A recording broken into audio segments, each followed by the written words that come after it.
It is 10 o'clock. Welcome in on this Friday. Pat Smith, Landrum Roberts, Conrad Van Order, Molly Robinson. It is the start of the College World Series. 1 o'clock today at Rosenblatt Stadium. No, not Rosenblatt. It's the, what is it, TD Ameritrade? TD Ameritrade, something like that. Yeah. Charles Schwab. Oh, Charles Schwab. I knew it was some financial Merrill Lynch. bigwig. Yeah, Warren Buffett Stadium, whatever it's called. Yeah. Yeah. The stadium that Buffett built. Rosenblatt's the one that's right outside the new stadium, right? It's like one. right across the street. Yeah. Isn't it like a zoo or something? Yeah, it's by the zoo. Yeah. That's the house that Warren Morris built Yeah. with that home run. Sure is. LSU and Arkansas, that is tomorrow, but things get underway at 1 o'clock. We'll give you a little bit of preview of that a little bit later. Wimp Sanderson at the bottom of the hour. Barrett Salee, he will join the program at 11 o'clock. Talk about the Atlanta Braves taking on the Colorado Rockies this weekend. At 12 noon, Kelly Ford, one of the most accurate preseason previews you're going to find anywhere. He's going to join the show. Yeah, if you're on the fence on ordering season tickets, listen to Kelly Ford. He will make the decision for you, and you can plan out your fall after he joins us at noon. Yeah, so we'll talk once again some top 25 previews as the magazines have hit the shelves. Phil Still's magazine should be hitting the shelves pretty soon. I know that he's already given out his power rankings of his top 35. Lindy's Athlons is already out there. Next week, Pick Six previews. They're going to join the program, so we'll get their thoughts. So we're just trying to run the gamut of all the folks around college football, getting their feelings of what's going to happen. Still having a lot of talk, a lot of text, a lot of phone calls yesterday afternoon in regards to our interview with Matt Moscona. It has gone viral, as we pretty much figured it would. And if you missed it yesterday, this is what Matt Moscona said on this program, and already over 100,000 views on our social media. This is Matt Moscona on Alabama.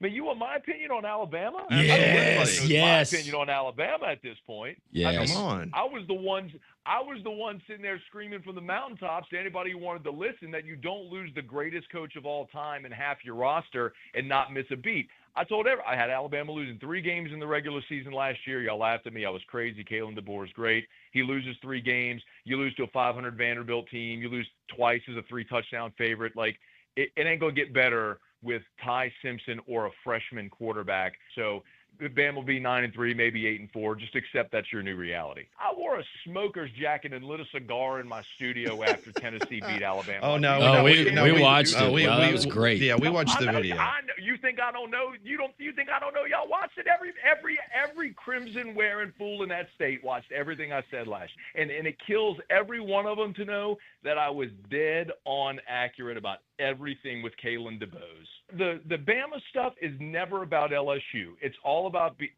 Alabama realizing that it is over. It'll never be what it was under Nick. And every single day, you're all going to be reminded more of it. Not you two guys, maybe so, but the Alabama fan. Matt Moscona, never disappointing yesterday on the programs I mentioned. That clip has gone viral all over the Southeastern Conference. His last appearance on this show. Oh, no. I'm kidding. Matt's a good dude. I'm sure He is a good dude. He's back on today, right? Yes. Yeah, he's back on taking phone calls. The Moscona Minute. We will have that later on in the program. Yeah, that's what we used to do in the old days of Feinbaum. We'd say, okay, come on, throw the Molotov cocktail. And then, oh, by the way, can we hold you over and take some phone calls during the next segment? That's typically what I'll say we this do. to the Alabama fans who just heard that clip or are really getting enraged hearing it. It could be worse. You could be LSU. Couldn't have said it better myself, Landrum. You're welcome. But Molly was texting us last night, and I was tied up with some other things, and I did not get an opportunity to go back and read all the comments. A lot of the comments, obviously, Molly, we cannot discuss on the air, but it was entertaining to say the very least. Well, keep in mind, I'm logged in to all of our social medias on my phone. So all afternoon and pretty You're much just getting all updates night, and- I was just getting notifications of these nasty things. I'm like, I hope that's not on my account. I'm like, oh, wait, no, it's not. Now, when you say nasty things, does that mean like nasty things towards Matt or nasty things towards Conrad because Conrad wanted to have Matt Moscona on the show? Like, what was the the deal? You have a little bit of everything. There's a couple of arguments going on in our mentions between Alabama and LSU. There's a couple of Auburn fans in there, too. Tennessee. You got a little bit of everything. So The Obs jumped in. so just know whatever you say. This is like I a get on my Royal phone. Rumble. Yeah, off the top rope. Got a battle royale. SEC Alliances fan form bases. just out of nowhere. Somebody gets hit with a chair. Mm-hmm. Yeah, who Loser would have leave thought town. that LSU and Auburn and Tennessee would find themselves as allies in this situation? Didn't have that on my bingo card. All of a sudden, running out of the back down to the ring, it's a Vandy fan. That's absolutely like, hey, remember us? Are you going to read that one, Pat?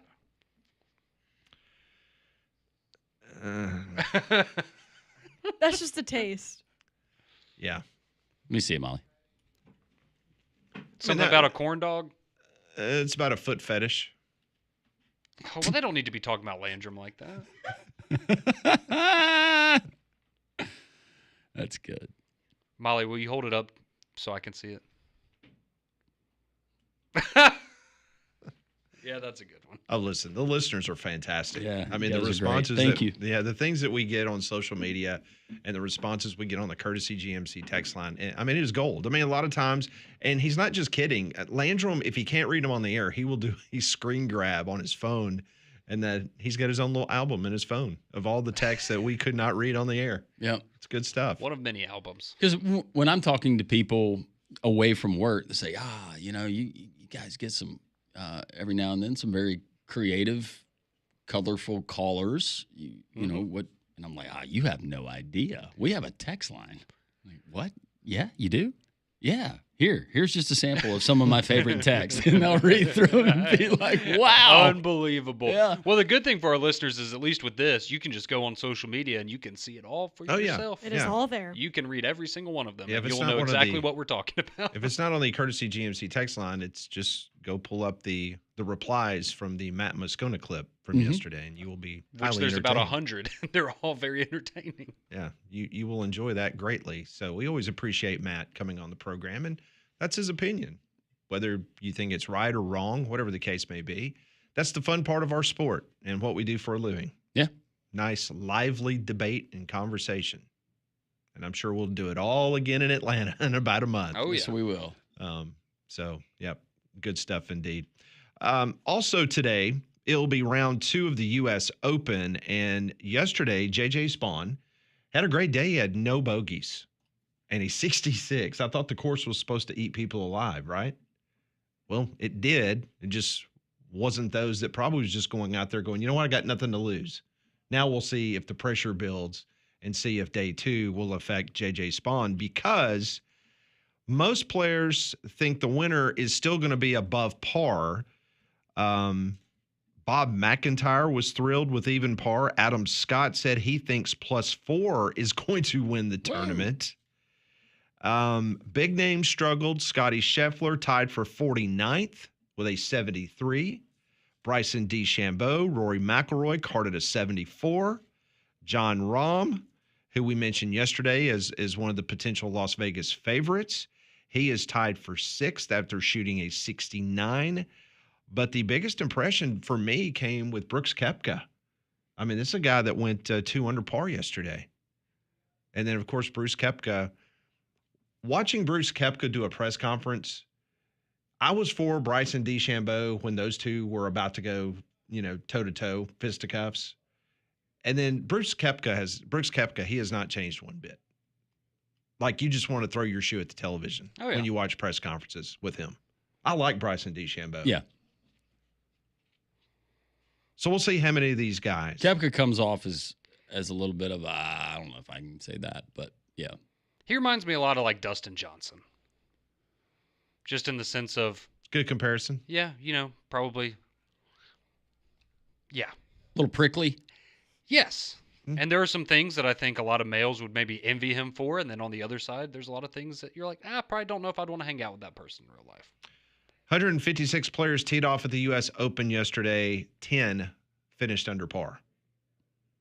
So you just wonder, with all the talk this week, even Doug Bell, this is the toughest golf course I've ever seen in my entire life. And seeing the grounds crew, how much they publicized what they were doing, the 5 inches of rough and all the things that they were doing to try to make this just a miserable week of golf for the professionals. I wonder what that meeting was like last night after the final golfer was off the course. Yeah, so how drastic of a change? Because I'm assuming besides pin placement, there's really nothing you could do. The course is what it is. It's not like you go, oh crap, maybe we need to really ramp this up for the weekend. Yeah, I don't know what else they could do, Landrum, in regards to making it even more difficult outside the pin placements. No, that's when Mother Nature creeps in. Mm-hmm. You get some. They doing a rain dance out there at Oakmont? Well, I think rain might actually help in this situation because you remember the year that Tiger at Augusta, they had so much rain and he was able to just fire at pins because the greens were a lot softer. Maybe, but wind would certainly play a I'm watching right now some of these guys in these putts and just looking at the backswing of their putt, and it looks like they're 80 feet away, and the ball just keeps going and going and going, and sometimes going uphill. Oh, do not envy that whatsoever. But it's entertaining. For me, it is. U.S. Open odds update. John Rahm at plus 500. Scotty Scheffler plus 550. So despite Scotty Scheffler's bad first day at the U.S. Open, he currently has the second best odds according to Las Vegas. When I saw the projected cut lines +3, which is exactly what Scotty's at right now. So you have a bad day, you might find yourself going home early. And I know Rory right now, he's on the wrong side of that. DeChambeau, they're on the wrong side of the cut line. So. If you look at the leaderboard right now and the graphic that they're showing on the screen, I think it's showing the top 9 right now. You would recognize maybe 2 of the names, 2 or 3. And that's why I think this is such a big day for those guys, because the spawns of the world that just really went out. Yeah. I mean, no, there's no pressure. No. I mean, they're no one's teeing off expecting early. you to win anything. You don't have a big crowd around you. You just go out, you play your game, and then at the end of the day, you're going, oh my gosh, look at that. I played bogey-free golf in the first round of the U.S. Open. That's crazy. And now all of a sudden, you're going to have a few more people following you. All of a sudden, that course is going to look a little bit more daunting than it did yesterday when you were able to just, hey, I'm swinging for the fences every time. No big deal. And we've all played it. It's golf. It's a game of milli inches, and anything can happen. You can have a great front 9. You can play a wonderful 18, the 18 of your life, go out the next day and stink it up. Well, we have a long summer of heat and humidity ahead, so keep your home comfortable with Trane, America's most reliable HVAC brand. And to give you more peace of mind, Trane is offering up to 10-year warranties on parts and labor on select home comfort systems. So to learn more about this offer and to find a specialist near you, visit Trane.com. When we come back on Three Man Front, today is Molly's Movie Minute coming up at 12:30, and we have got a battle going on right now on the Twin Peaks Twitter poll question of the day, which has to do with which movie Molly is going to get to watch. This thing has flip-flopped all morning long. We're asking our listeners, as we do each and every Friday, to go vote. We'll tell you the 4 movies that's up for potential viewing for next week. That's all next on Three Man Front.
Welcome back in. This is the Friday edition of Three Man Front. Every Friday at 12:30.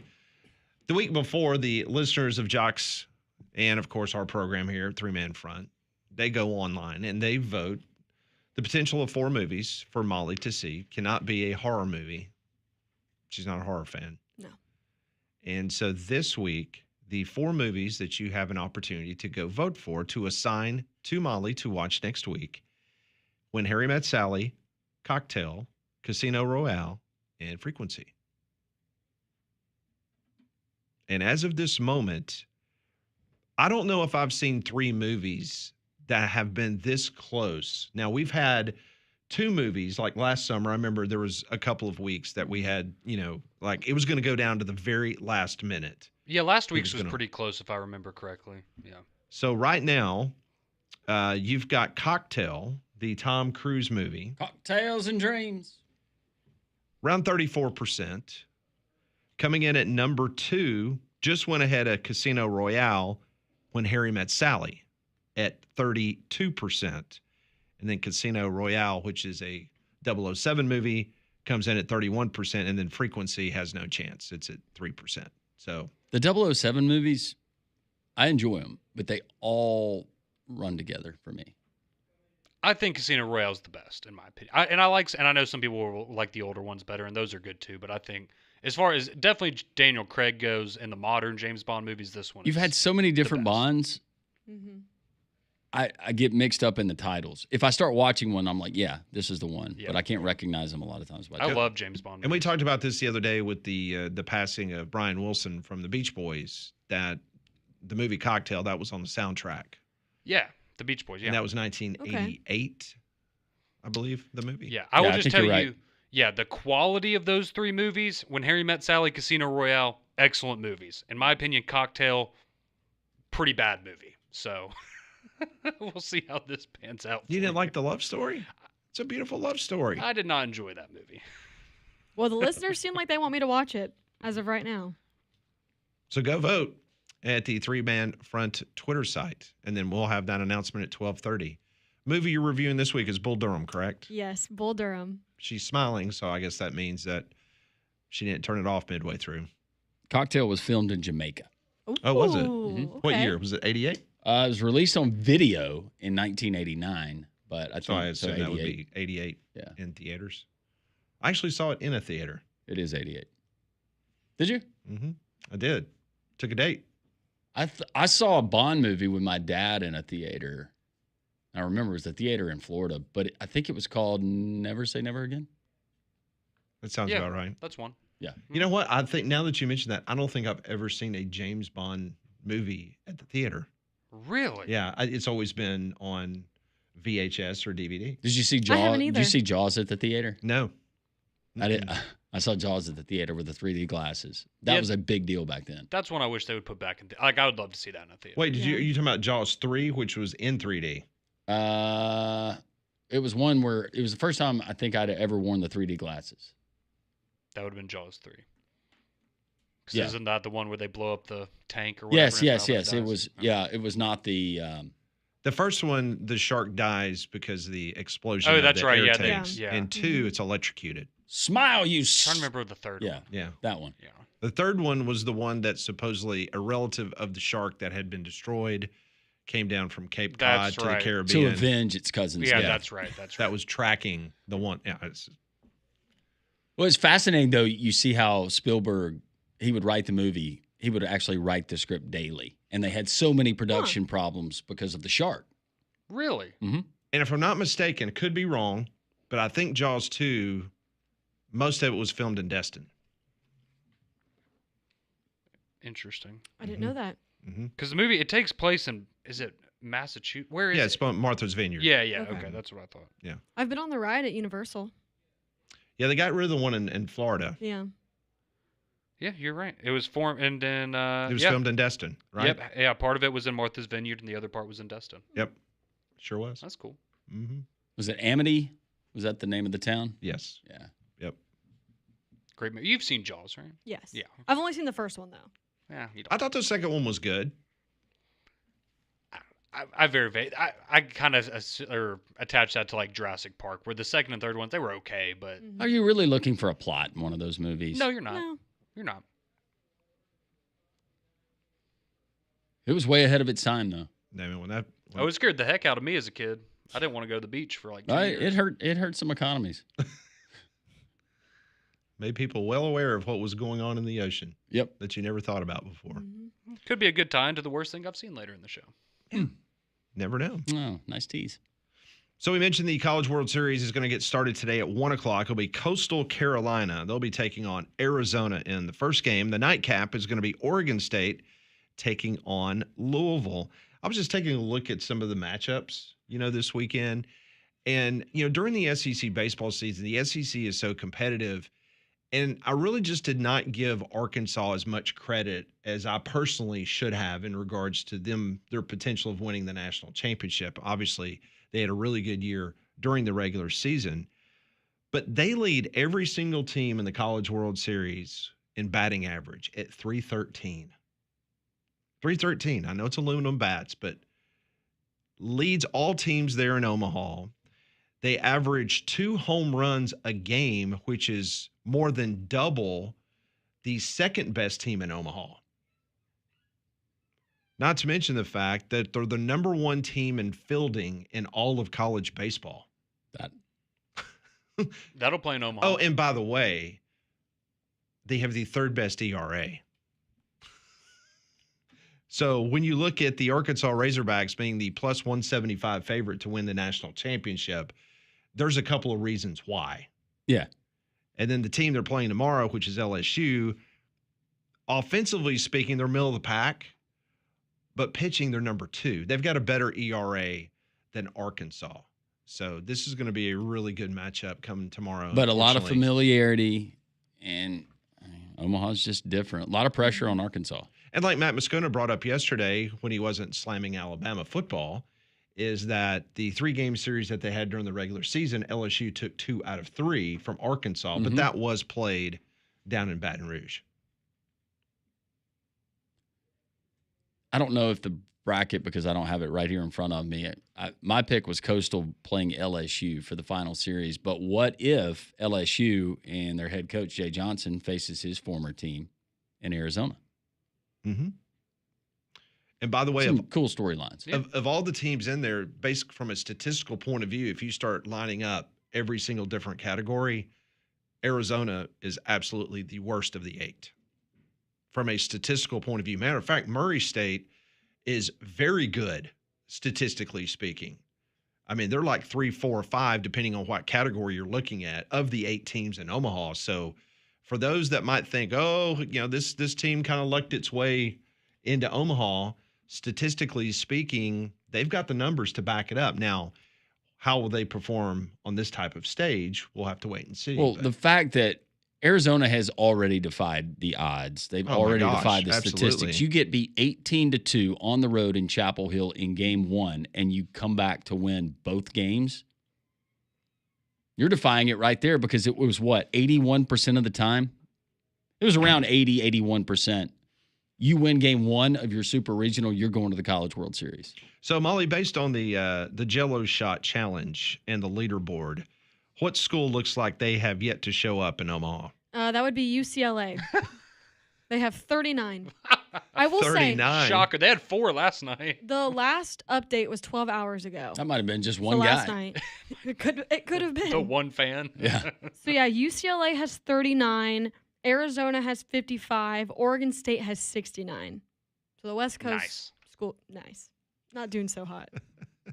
The most is LSU Of course. with 525.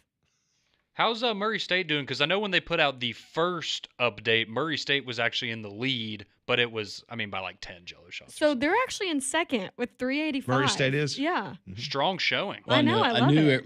Murray State fans, that's going to be the darling of the tournament.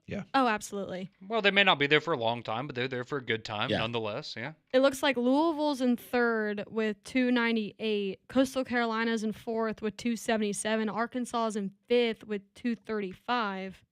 And then you have the West Coast schools. West Coast schools, they'll show up late. Yeah. Maybe. Take UCLA. They're more like a claw crowd. Seltzer. Yeah, probably. Watching the carbs. Probably so. So you don't think they'll go out and enjoy a good old Omaha steak? Oh, Looking for tofu? did I ever tell you my story? When I was out there and I went to the restaurant, I was working an event. I went to the restaurant. I was traveling by myself, and I got dropped off at the steakhouse, and it was great. And they asked me for the topper. Did you want the steak topper? And I made the mistake. Landlocked, you never do this. I got the crab au gratin on top. By the time the hotel shuttle with other people from other restaurants, they picked them up, and they were picking everybody up and taking us back to the hotel. It was a Dayton airport type experience. Oh, no. So you had dysentery. I was telling the guy to run red lights. So basically, it was the same conversation you had with me when we were leaving SEC football media days in Nashville. But worse. I mean, this came on out of nowhere. It was, uh-oh. And then there's... Learned your lesson. You did not, did you? What are you going to do? No, I don't get toppers anymore. Tell you that. Just bring me the steak. Don't put anything on top of it. Coming up next on Three Man Front, our weekly chat with Wimp Sanderson, brought to you by Craneworks. That's next on Three Man Front.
10:33 here on Jox.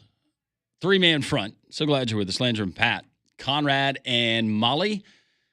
We do it every single Friday. It is the coach, Wimp Sanderson, presented by our friends at Craneworks. Lift it, load it, grade it, grind it, move it, haul it, rig it, dig it, Craneworks, rental works, yeah, the big dog's got it. Wimp Sanderson on Three-Man Front is brought to you by Craneworks. Lift it, buy it, rent it. The big dog's got it. And now, Wimp Sanderson.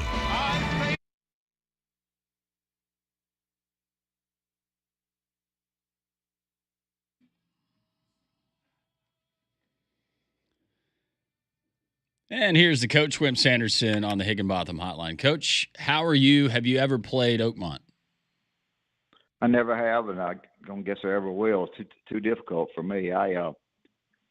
We'll go 2 or 3 different directions. I think I listened to what y'all had to say earlier. Driving the golf ball is big there.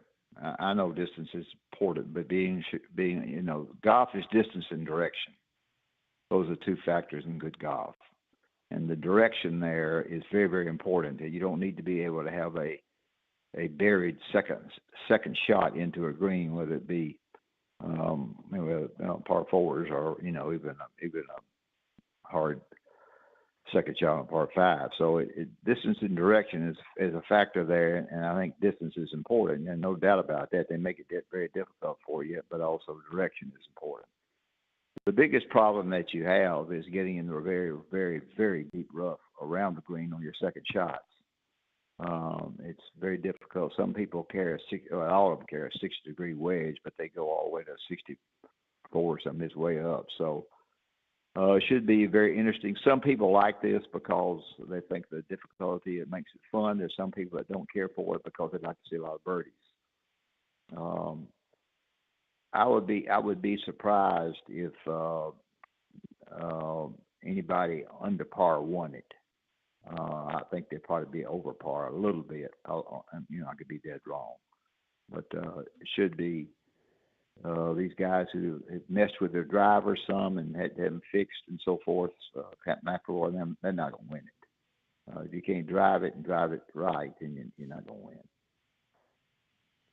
Wanted to ask you this in regards to the course being as tough as it is, and you just kind of mentioned it, Coach. Would you personally, when you're watching golf, would you like to see the golfers struggle kind of like we do as weekend duffers, or do you like to see, higher under pars, where people shoot 20 to 25 and really take it out on the course? No, I think the first way is to watch them have it not difficult, but pretty difficult. I think a combination of both is really good. You have some par 3s that you can make birdie on it because of the layout and so forth. And you have, and I know as y'all mentioned, pin placement is big, and pin placement will be quite different on Saturday and Sunday. But the ability to get to the pin is the biggest thing, because if your first shots are not where you have a decent second shot, then your opportunity to get to the green to start with in 2 or 3 is not there. And so I think it's important that you be darn sure that you know what you're doing to start off with. And most people drive the golf ball pretty darn good, but on the pro tour, but there are times that you lose it, and we'll see what happens. So cut line, I don't know.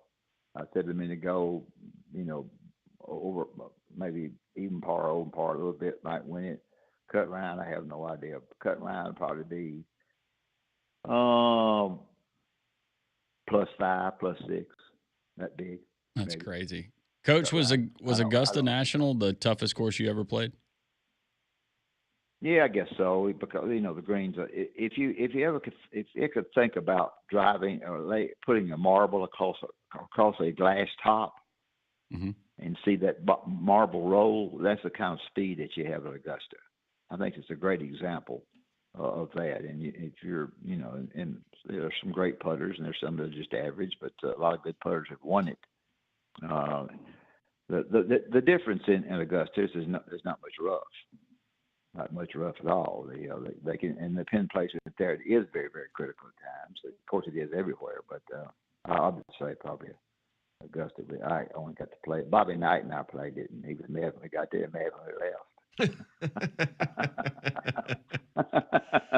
So, anyway, it was kind of fun, but if you're everything based on golf is good or bad is your next shot. You can't, and I'm not very good at that. I'm worried about what I did wrong on the last shot, and you can't do that. You got to go and play the next shot as best you possibly can. So we'll see what happens there. Coach, I was going to ask you, earlier this week, it appears that now we're going to have some new basketball rules and regulations for this upcoming college basketball season. Was there one that you were really happy to see come into fold? Was it the coaches' challenge now in college basketball, or what else that kind of tickled the old ivory for you? I don't know which one. I don't know. I don't really like the coaches' challenge that much. I think we've challenged enough.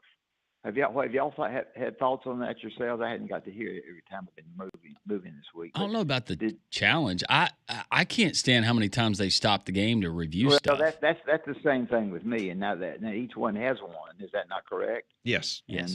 And I just think that it just lengthens the game. It's not necessary. I can't even think about what the others are. But what about the NBA continuation? The Euro step and all that. Do you think that that's something that they should adopt because it's going into play now? If they understand and call it correctly. The thing about officials, as you see officials try to work themselves up to the SEC or a bigger, they're always trying to get jobs. But they're never in condition, some of them. And a good official has got to be in condition. Now, I'm jumping off what you said, so because I don't have the answer. And the other factor is a good official has to have guts. He has to be able to go in to a game where if you make a bad call, they call you bad names and get after your fanny. And there are some places in the SEC over the years that maybe that doesn't happen. So, I think the judgment is important. Being in position is because you're conditioned to be in position, and also I think you've got to have guts to be good. So, I don't know. I think it's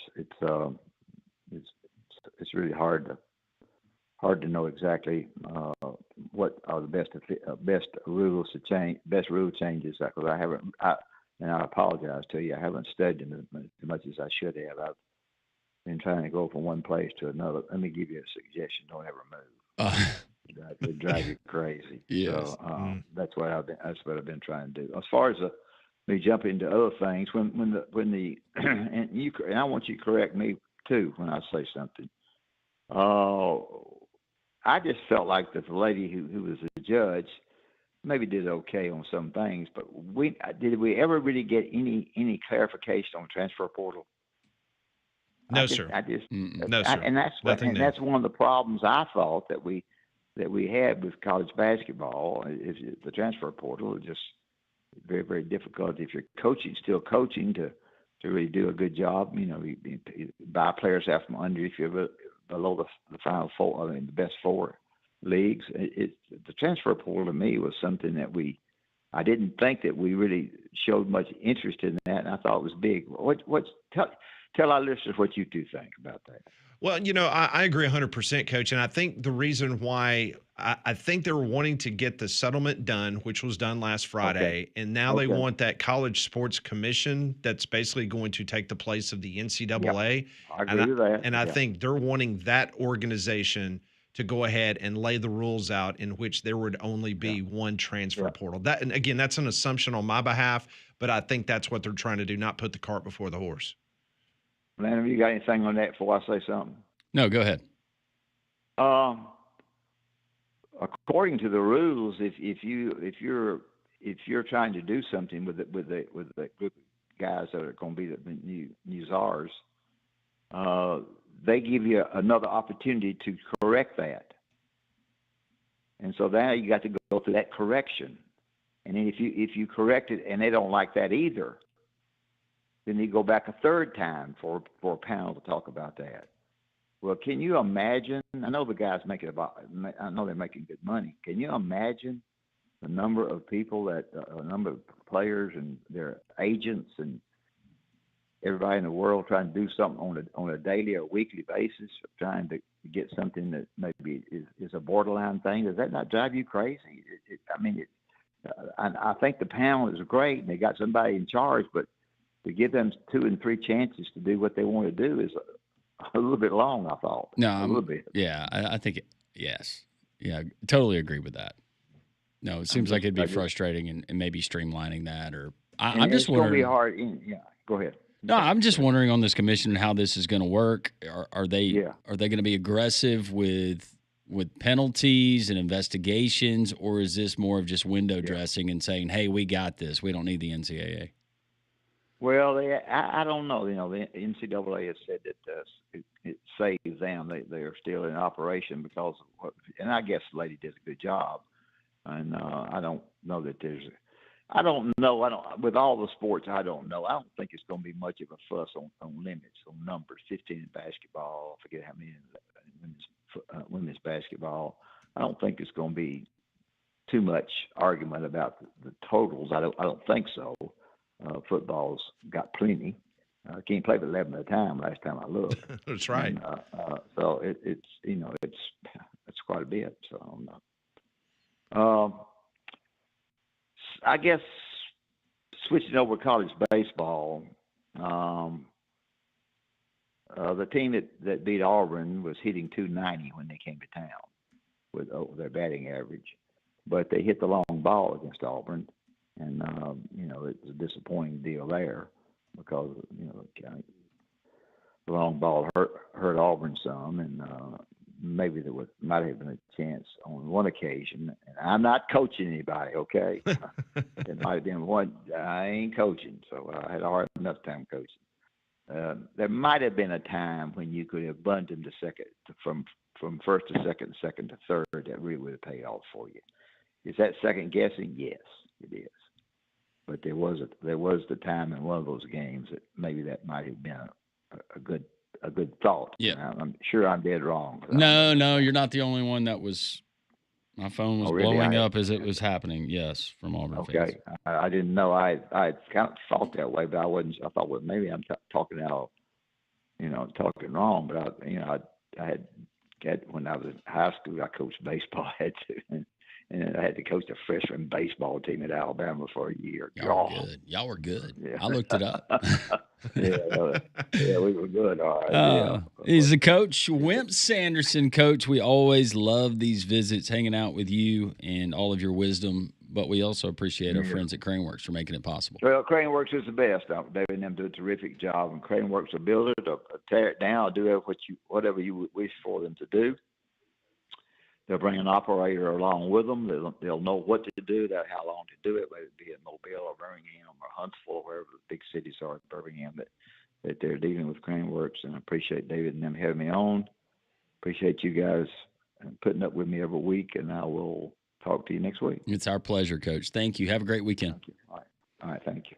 Coach Wimp Sanderson, presented by Craneworks on the Higginbotham Hotline. You deserve solutions that are built for you. Higginbotham is your one-source solution for insurance, financial, and HR services. We will get you updates. Something remarkable just happened there at the U.S. Open. You'll tell you what it is next.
10:53 man front on a Friday here on Jox. Thanks for joining us.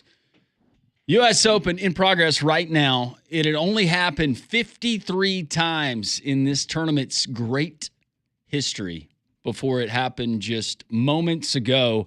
An ace by Victor Perez on number 6 becomes the 54th hole-in-one that we've seen in the history of this tournament. Pretty remarkable to do it. It was done last year at Pinehurst by Francisco Molinari on number 9, but also, I guess we can say our own, Sepp Straka. Because he is, his significant other lives in Vestavia? Yes. Is that correct? Yeah. Okay. And he shops at a Vestavia grocery store, according to me, because I think I saw him. And Oh, yeah, that's the guy That's the thought guy. you saw. Yeah. And Doug Bell brought it up the other day. Yeah. He said, the pride of Vestavia. Yep. So Victor Perez with an ace on number 6. Yeah, I just saw the video of that. He striped that I love ball. the That was chest bump with the caddy, though. I was about to say, They the actually caddy almost pulled it knocked him off. over Yeah. a little bit. So to me, the most impressive thing was the fact of how it rolled onto green. Oh, yeah. I mean, that was an incredible shot. Meanwhile, Scotty Scheffler, he is Now, when they played this tournament in 2023 at Los Angeles Country Club, you remember the hole that backed up to the Playboy Mansion, remember? mhm. Oh, yeah. The monkey hole or whatever? Mhm. You had 3 that year, all happening on number 15. But, yeah, thought I'd pass that along. That was pretty cool. That's awesome, We actually man. watched it in real time. That was neat. By the way, JJ Spawn is still atop the leaderboard. I say, what were you saying? Is Scheffler still at 3 over? Or is he not teed off yet? He got to, I want to think he got to was it 5 and then back to 4? Oh, so he's having a bad start to the day. But LSU's Sam Burns is making a move right now. The pride of Shreveport, Louisiana. Sam Burns today is 4 under par. Wow. He So actually just for today? just for today. That was quite good. And it's showing something different on the screen. I think that the screen is actually correct. I think he is now 3 under par through 13 holes. So I'm pulling for Sam Burns, pride of LSU. Making up to the LSU fans for what I said earlier in the program, which was not disparaging. It was true. I mean, Alabama could say that about anybody.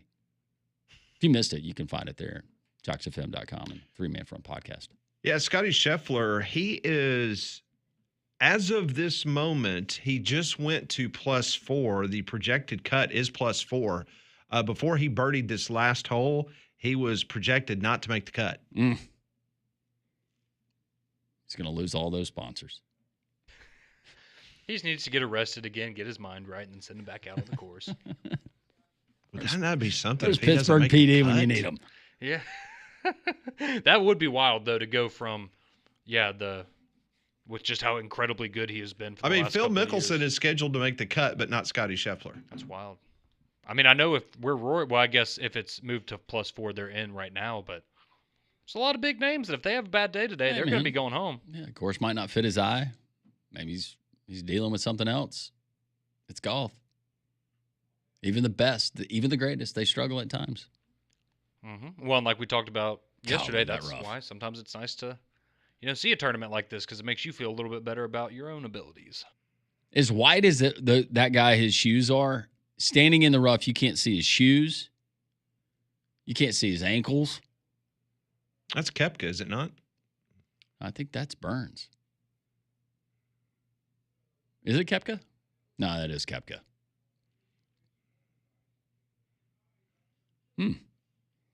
Put on some LBs. That's what I was about to say. Okie dokie. He's living that good life now. Yeah, apparently so. All right, we'll keep you updated on what's going on there at Oakmont with the second round of the U.S. Open. Coming up next, Barrett Sallee, Braves Radio Network. Can the Braves get a winning streak going? Are the Braves in buying mode? A lot of these questions Barrett will answer. He's next on 3 Man Front on Jox.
Hour number 2 on Jox. This is three-man front. Pat Landrum, Conrad, Molly with you. We'll talk to Barrett Sallee from the Braves Radio Network coming up. We appreciate Wimp Sanderson joining us in hour number 1. Been keeping you updated what's going on at Oakmont at the 125th U.S. Open. Not a very good day for Scotty Scheffler. He has bogeyed 4 holes today. He's +2. And as of right now, he is scheduled to not make the cut. That would be very interesting. Because as of this morning, he was still number 2 betting favorite to win the U.S. Open, and now he's got about 4 holes left to kind of do some work, or he potentially is not going to make the cut. You know what else, my friend, would be very interesting? If the Atlanta Braves swept the team. Barrett Sallee, Braves pre- and post-game radio host. Award-winning. I'm going to go ahead and speak it. You need to win an award. Barrett, into existence. How are you? 2 out of 3 in Milwaukee ain't bad. It's certainly better than losing 3 in Milwaukee or only winning 1. Did you see anything different? Maybe are you feeling a little bit of a different vibe with this Braves team right now? Please say yes. A little bit, because the runners in scoring position number still isn't there, but there's timely hitting, which really we hadn't seen either. The 3 home runs on Monday, especially the Eli White one that sort of put it out of reach, was good. The bullpen was great that day. Tuesday wasn't that great, but then Wednesday, seeing what Schwelly did, but also Ronald doing Ronald things, Michael Harris going yard. There are signs of life that, before everybody seemed to be in slumps, and now no one seems to be in a slump, and they're starting to get a sense that, okay, Ozzy's getting on base. Okay, Matt's getting on base. There's this sense of, I think, hope that at least a couple of these guys are going to be, hot at the same time. And if that's the case, then this offense is going to be, dang near unstoppable. So, I think the Rockies coming in, there's never a better time. We've been in this situation a lot where, okay, this is the series that things turn around, or this is the series that things turn around. And I did some math because, Auburn people can do math. Then, if they start winning series, Bobby always said, just win series, just win series, just win series. Well, if they just go 2 out of 3, they'll be 500 at the All-Star break. Okay, that was great in 01 or in 21. But the Padres are in the last wild card spot right now, and they're 9 games over 500. So, they do have to start winning more than series. They do have to start sweeping some of these things. But I think that there is this sense that things offensively are going in the right direction. Barrett, I know it's a little bit early to have this conversation. We asked you this a couple weeks ago, but I saw a report from John Morosi on MLB Network the other day that said, as of right now, the Atlanta Braves are in the mode of acquiring talent, not giving up guys. Is that the general feeling you have right now, just being around the team and around the organization, that they're going to kind of wait this thing out before they make any type of drastic decisions in regards to shedding some talent and maybe getting some younger pieces for the minor leagues? Well, I think anything that you hear about the Braves is always I always meet with like a raised eyebrow, because not much information gets out of there ever. They're really, really good at keeping things in-house. I don't think that any decision can be made about that. And I don't want to dodge the question, but I mean, it is still June 13th, and there's a lot of ball game left. And with everybody sort of being in contention for the playoffs, say for like the Rockies, then you kind of have to wait it out. I would imagine that they're still in buy mode or just stand pat mode. And if they stand pat, it's because they still have faith in their guys. And that's okay to me, because these guys have proven to be really good ball players. We don't expect Michael Harris to be, 7th or 16th among qualifying center fielders in on-base percentage. That should change, and we've seen him carry a team.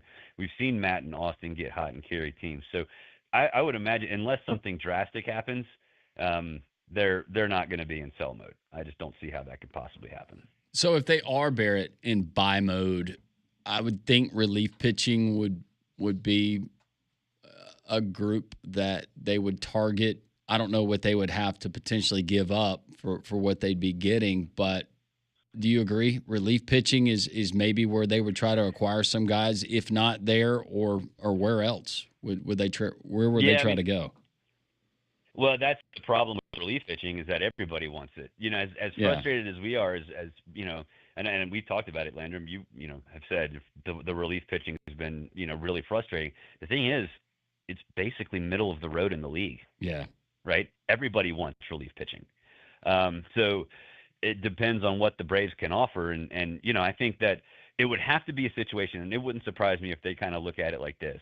Okay, what can be mutually beneficial? Is there a way to shed a contract and get somebody who can win now? Is there somebody who suddenly needs a catcher, and we can and Sean can go for a high-end relief pitcher? I don't think that the Braves are going to sit there and say, okay, we need to mortgage the future to win now. So that's why I kind of think like it's more likely that they kind of stand pat, which I'm sure the fan base would love that. But I think that relief pitching, that everyone's going to say that, but everybody's going to want that too. And that's the problem. Talking to Barrett Sallee, Braves Radio Network. They get ready for a 3-game series against the Colorado Rockies. I wanted to ask you about tonight's starting pitcher, Bryce Elder, because the last time we saw him, he had 8 shutout innings, only gave up 3 hits, 1 run, walking no one against the Giants the other day. Just tell us about what you're seeing with Bryce and what you expect him to do tonight against the Rockies, a very struggling ball club, as we all know. Yeah, I don't think we should expect what he did Sunday. I mean, that's ace type stuff, and I like Bryce. I've been always on the pro Bryce train, but I mean that's a little aggressive to expect what he did on Sunday. I think for him, his normal outing is really, really good for a 5th starter, and I would say it's good for a 4th and maybe 3rd starter too. So giving up 3 runs and going 6 innings and walking a couple, that's great. That's what he does. That's what he's there for, right? Keep your team in games. And he's done an unbelievable job of that this year. Unfortunately, I think there's a lot of folks who have already, made their opinion on Bryce kind of set in stone, which is unfortunate because I think he still can be effective. And if that changeup works the way it's been working, he'll be fine. So, keep him in the game. And he does that consistently. I think it'll happen today against the Rockies offense that, has always been struggling all year. And then it's up to the offense. So I'm happy with what we should see tonight. Like I said, give up 3 runs in 6 innings, fine. Even if it's the Rockies, fine. You can't ask for anything more. Catcher, you mentioned Sean Murphy. The Braves might be willing to deal him to receive something nice in return. Drake Baldwin, I don't know why I feel this way. Not that he's going to get a hit every time that he gets up there, but I know he's going to hit the ball hard somewhere. I love this guy. Please tell me, number one, he's a nice guy. But number 2, is there any question that he's the catcher of the future for the Braves, the immediate future? Yeah, I mean he'll be the cat. Yeah, he's definitely the catcher of the immediate future. They're not going to ship him away. Like he's not going to be a trade piece. He's not going to be. I think he's going to be around for a very, very, very long time. And you're right. I've gotten to the point now where I expect him to hit the ball hard somewhere, and he's really been doing that all year. Even when he started, whatever it was, 1 for 20, whatever it was. He was hitting the ball hard. He was just a victim of a ton of bad luck. So, I love him. He's a super nice guy. He treats everybody with respect, and there's absolutely zero chance that he isn't. I would be stunned if he is not a Brave long term. And another just crazy thing when you think about it, NIL and what's going on in college ball. If I'm correct, the base salary for Spencer Schwellenbach this year, who I think is an all-star, is $770,000. You have basketball players playing college basketball making 5 times that much for one season. Yeah. That's insane. It is insane. It is insane. Now, there are parts of the CBA where, you do get, a little bit more out of a rookie pool. I think don't quote me on this, but I think Skeens made like $1.7 million last year. Yeah. I think Schwellenbach had like $1 million something. Yeah, something like that. So, but that's not, you're right. Compared to what basketball players in college are making, that's ridiculous. So, that might be something that you see at the next CBA because, we saw Michael Harris get paid early. Strider got paid early. Corbin Carroll got paid. Jackson Churio got paid. These are guys who have, in some cases, hadn't even played a major league game. And so, if you have guys who don't get, G'd up early, then, maybe they should get more of that pool. So, yeah, I do think that'll be part of the CBA when it started getting discussed, a year and change from now. It is nuts to think that Spencer Schwellenbach's not, I'm not saying the Braves are at fault. I'm just saying, No. This dude's pitching like an ace right now. He absolutely is. Hopefully we get good weather. I know that we've got rain in the forecast here. Don't say the R word. Don't say the R word. Okay. Don't say the R word. We've got precipitation in the forecast here. Hopefully it all works Water out. falling from the sky. Yeah, that's right. We like to see a Braves sweep. Braves Radio Network, you can hear it all season long here on Jox and our family of Jox Network stations. Barrett Slee, you do an outstanding job of the pre and post game, and so glad that you're on it. And I appreciate you joining us. We appreciate you joining us every Friday. Thanks, y'all. See you. See you. Barrett Slee joining us on the Higginbotham Hotline. You deserve solutions that are built for you. Higginbotham is your one-source solution for insurance, financial, and HR services. I've been telling you for months now about Abide Roofing. You need to take advantage of their free roof inspection. There's no strings attached. There's no pressure. Travis Lloyd and his local roofing team, they're ready to help you today. 205-922-7134, abideroof.com. That is the website. With this free roof inspection, they're going to be able to get on top of the roof somewhere that a lot of us don't have an opportunity to get on top of, to try to figure out if you've got loose shingles, if you've got bigger problems down the road. That's what happened to me. I had some loose shingles that led to some leaking in my attic, and then that attic leaking turned into sheetrock problems in my kitchen. But I called Travis Lloyd. He got on my roof. He got on the roof with my insurance adjuster, spent hours on the roof advocating for me. I was able to get a full roof replacement, and the Abide Roofing team, they put that new roof on my house, and I 100% trust these guys. They're licensed, bonded, insured. They're the real deal. So give them a call today, 205-922-7134. That's abideroof.com. Do it for your home. You won't regret it. What movies should Molly review next week? This is insane. Your voting numbers coming in. We'll continue 3-man front on Jox 94.5.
11:16 on Jox. This is Three-Man Front. Pat Landrum, Conrad Molly with you until 2 o'clock. We want to remind everybody, need to go vote because this is one of the closest votes we have ever had in the history of Molly's Movie Minute. When Harry Met Sally, Cocktail, Casino Royale, right now, it is within less than a percentage point. It's too close to call. Amongst all three of those. At 32.8%, when Harry Met Sally is now in the lead, Cocktail is at 32.3%, so only a half percentage point ahead of When Harry Met Sally. And the 007 James Bond film, Casino Royale, comes in at 31.3%. This is the closest I've ever seen any time, even if it's 1, 2, or 3 movies. But we've had close ones between just 2 movies, but to have 3 all within decimal points of one another is so a really good selection of movies, number one. Yeah, it is a good selection of movies. I guess this would be your opportunity, though. Do you have a preference of who would win if you want to maybe try to sway the vote? Hold on a second. I don't know if we should allow We're not her doing to I don't want to do that. Okay, This isn't my choice. What are you doing? What are you doing, Conrad? I was trying to screwing help up the her out. game. He's trying to sabotage the voting. We don't do that here, man. No, I'm not playing that. Sorry, I was trying to help you out. Trying to be a good teammate. My bad. Good teammate. You're trying to set her up for failure. Because if she had said, "Oh yeah, I really like this movie," then there are people out there that would go against her wishes. That's why she should have said the movie she didn't actually want to say, because then Everyone vote for Frequent. No, I'm kidding. let's get this thing a 4-way race. So you think of one scene when you think of When Harry Met Sally, right? Yes. Okay. Have you seen it? Yeah, the diner. See, and I know that scene because of the Super Bowl commercial. Okay. But that's all I know about the movie. That's one you were thinking of, right? Mhm. Yeah. You know anything about Cocktail? Nope. What about Casino Royale? Well, 007. And I guess Cocktail, it's Tom Cruise, right? Okay, then yeah, that's all I know. Everybody's voting for Dobbs Ford. It's right there on Parkway East in Birmingham. Wonderful, wonderful salt of the earth people. You're going to enjoy the experience even if you don't purchase anything from Dobbs, but we certainly hope that you do.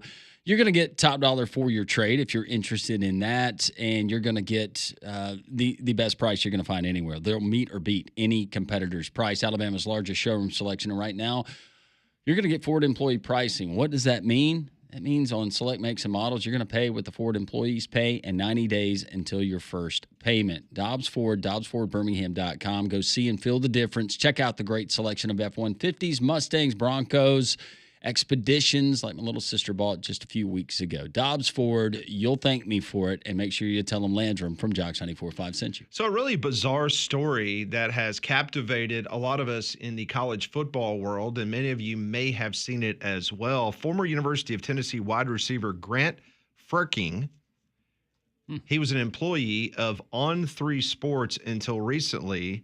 He has been in the news this week. Ferking was the subject of several alleged schemes that involved defrauding citizens of money pertaining to a lawn care business. Now the University of Tennessee is trying to distance itself from the former player, as they have confirmed that he was actually an employee of the University of Tennessee football team and a consultant to Josh Heupel. So many fans around the Southeastern Conference, he's been a guest on Paul's show back in the day when he was a player, because as a player and as a young person, he became an alleged millionaire because of his lawn care business. And I think it was also a pine straw business in North Georgia. But over the last couple of months, things have taken a very dramatic turn of events. As first reported by the Knoxville News Sentinel, Ferking had been dealing with a number of court cases over the past few years stemming from unpaid rent on multiple residences in the downtown Nashville area. He's also being investigated in Atlanta for theft by deception. He was messaging clients of the company that he no longer owned or he worked for. He was trying to entice customers into paying for the services by providing straw for local residences. Now, after graduating from the University of Tennessee, he was hired by On3 Media to handle NIL events while also representing the company for what On3 puts on every year in Nashville called the Elite Series of the last 2 years. They invite all the top high school football talent to Nashville, and they basically put them through a symposium. They do videos and highlight their talents and things of that nature. This, according to reports, he was also in charge of going on the road, as On3 would hold events that would promote the company while also showcasing their online platform. Now, he was posting on social media about these events and promoting On3. He was also an employee of the University of Tennessee football team. A little bit of conflict of interest. Just a little bit. Just a little bit. So during the football season, he was also a fixture along the Tennessee sideline. He was put on the school's list for sideline passes at every home game, along with road games that he attended. Most of the time, if you get a media credential, and I'll just tell you how it works in the Southeastern Conference. If you are credentialed, you get to sit in the press box. Then with about 6 minutes to go, you are allowed to make your way down on the field. You are not allowed to stand on the sideline. So, and I bring this up because if he was not representing On3, you know, whether you work at Yay, Alabama for Alabama and you get a sideline pass to stand 5 feet away from Kalen DeBoer, that's up to the school's discretion. But if you are a credentialed member of the media, you cannot go down onto the sideline in a Southeastern Conference football game for the remaining 6 minutes of the game. Like, you can't go hang out down there all day long.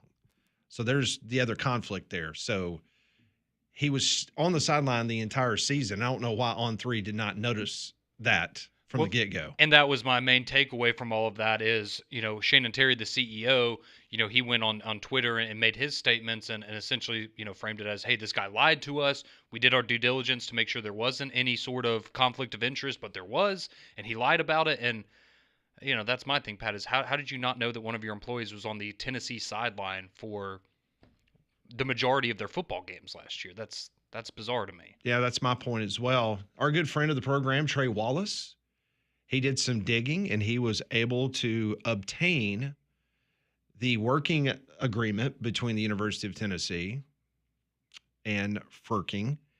He was paid $30,000 over a 2-year span to be a consultant for Tennessee head coach Josh Heupel. Advise and consult with the football coaching staff on best practices for navigating the current climate of college football. Assist and advise the head football coach and staff on field matters related to the program, both internally and externally. Support future program development by participating in panels, attending events, and other related activities. Guide and assist in communication efforts with external parties and partners to ensure program success. Maintain a monthly presence on campus to meet with, guide, and assist the program, staff, and players with frequent availability for meetings and discussions via phone or Zoom. And if I'm not mistaken, that contract runs out June the 30th of this year, and they are not renewing it. So not only has he put himself in quite the pickle with losing a job at On3, it looks like Tennessee is not going to be paying him for his services anymore after 2.5 weeks. So you have a paid employee of the University of Tennessee football program. He is rubbing elbows with the best high school football recruits in America. He is able to basically act as an ambassador for the University of Tennessee. Yep. He is able to talk to every 5-star that On3 has basically proclaimed this is the next big thing in college football. He is given access to every single one of those kids to potentially steer them to Knoxville. Well, and who's to say that, you know, there wasn't a conversation along the lines of, you know, hey, you're a 3-star guy. Well, what if we bump you up to 4 stars? That would probably make you feel a little better about your ego, maybe get you a little money in your pocket. But, hey, how about you do that, bring that talent over here to Knoxville, Tennessee? Not to mention the fact that he could have very easily said to any potential recruit, hey, by the way, Tennessee's got X number of dollars in their NIL fund. Hey, they would be willing to probably pay you this. Yep. This is just a horrible look, period. And for On3 to release the statements that they have over the last couple of days, it's been downright just shocking to me that a buttoned-up organization did not have a better clue of what was going on inside the hen house. I'm reading through just from when he kind of came on the scene as a teenager to the how did nobody knew? This is wild. And this guy is a scam artist. Now, what did Shannon Terry, who's an outstanding entrepreneur, he is one of the leading people in America when it comes to technology and what he's been able to do for the college football game. He released a statement last night. Yeah, so we have two statements. So they released one 2 days ago when this first came out, and then a follow-up statement yesterday. So the initial one, this is from Wednesday. It reads, quote, On3 is aware of allegations concerning a former employee whose employment ended on May 27th of 2025. On3 has a zero-tolerance policy for blatant violations of internal standards and values and takes allegations of criminal misconduct seriously. An internal investigation into the allegations is ongoing. On3 has no further comment at this time.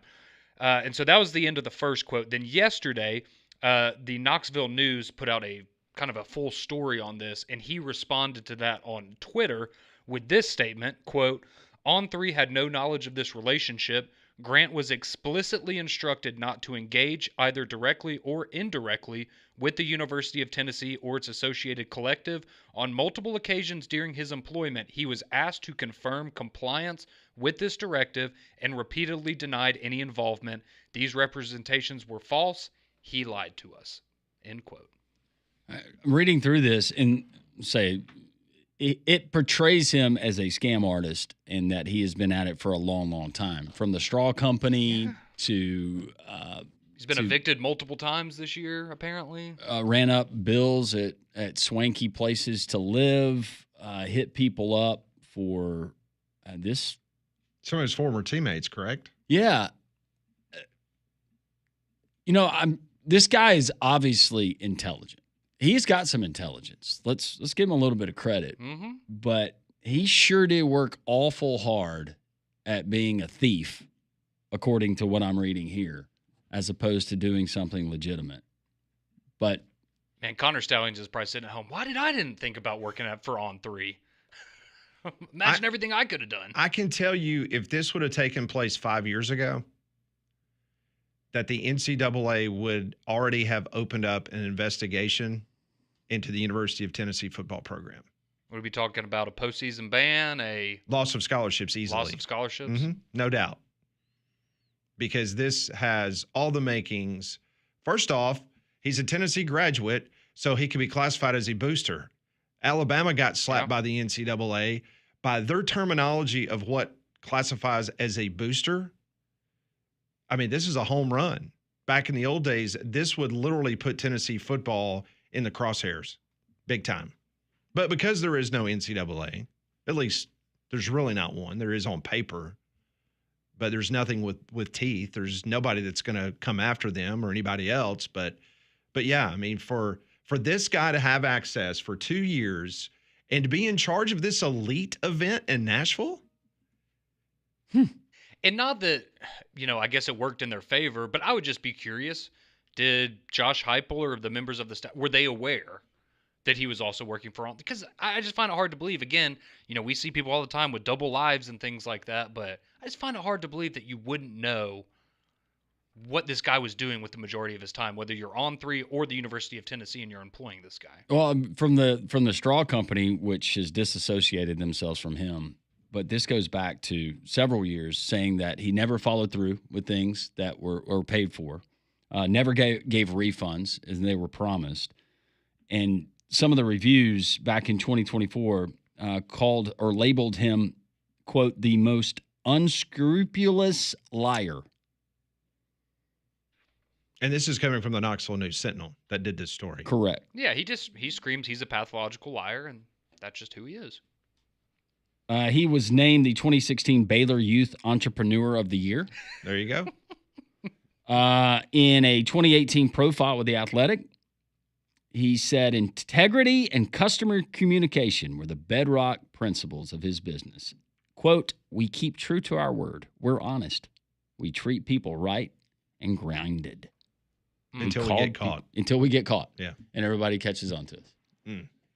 We will open up the phone lines 1-800-239-WJOX, the courtesy GMC text line 205-834-9450.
$11:35, we will give you an update on Molly's Movie Minute. It is a very close, almost a three-way tie. We'll give you that update coming up momentarily.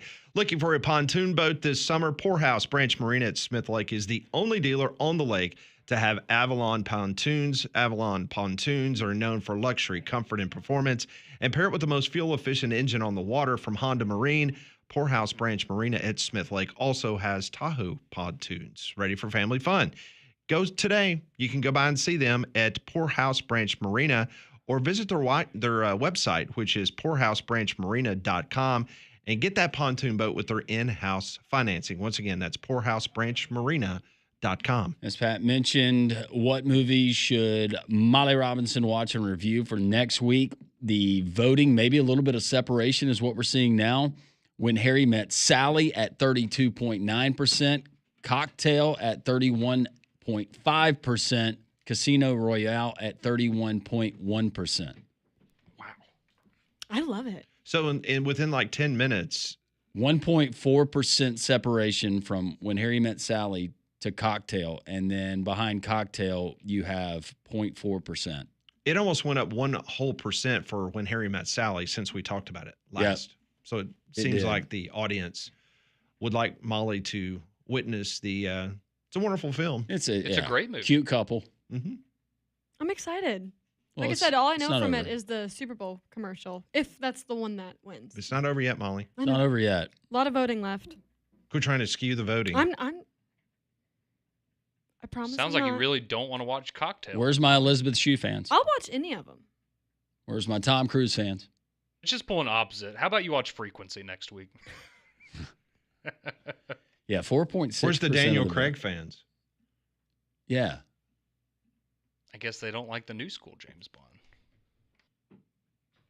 Who's your favorite old school James Bond? I don't even know the guy's name. Who? Mine is- was Sean Connery. Yeah, Sean Connery. I thought you liked Pierce Brosnan. Mm. I like Sean Connery more than Pierce Brosnan. He looked very sharp in that. You don't like suit. Roger Moore? Roger Moore was okay. Yeah, he's good. I thought Sean Connery was. Oh, absolutely. No, Which he's one is fantastic. Goldfinger? That's my favorite old school James Bond. Is that Sean Connery? I think so. Yeah, I think that one's Sean Connery. Sure. The guy who played. He was in Happy Gilmore, right? The big, tall guy. They ended up. Getting Oh, yeah, he played Jaws. In The one of air nailer James- to the in head. The James Bond movie. Yeah. Jaws, which Yeah. is another movie we talked about today. Yeah. Which takes us to the text line 205-834-9450. And someone texts in, Pat, you were thinking of Jaws 4. Jaws 3 was in 3D and just awful. Is Jaws 4 the one where the shark like tracked them down? Was Jaws 4 the one where you had the marine biologist doing research and it was down in the Caribbean and there was the banana boat or something like that? I get 3 and 4 I do too. confused. Okay, 4 is spoilers for Jaws 3, everybody. So the main character dies in Jaws 3, and then Jaws 4 is the wife and her family, and the sharks come back for them after Okay. taking out the husband. So as the texter said, it was the fourth one that the sharks take a vendetta Yes. against the family. Against the family, yes. Yeah. Okay. Because I think in 3, it was the son. You remember the son that got lost in Jaws 1? Yeah. I think in Jaws 3, he was grown up now.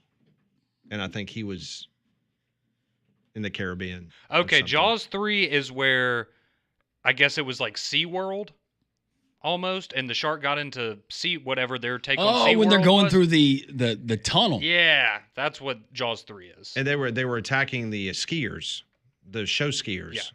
in the lake. You remember what I'm talking about? Yeah. And then Jaws 2 is where he gets electrocuted. Yeah. So now we've got them all figured out. He gets electrocuted in Destin. Remember you had the grandma that was pulling the girl on skis? Yes. He was electrocuted in Destin during SEC spring meetings. Is that when it was?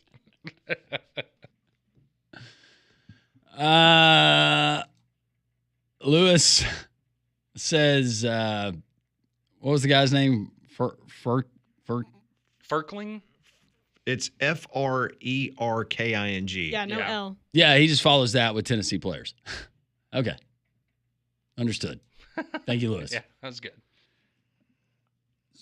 This is asked, so why didn't they verify he was doing as instructed on 3, cop out by a company so surprising?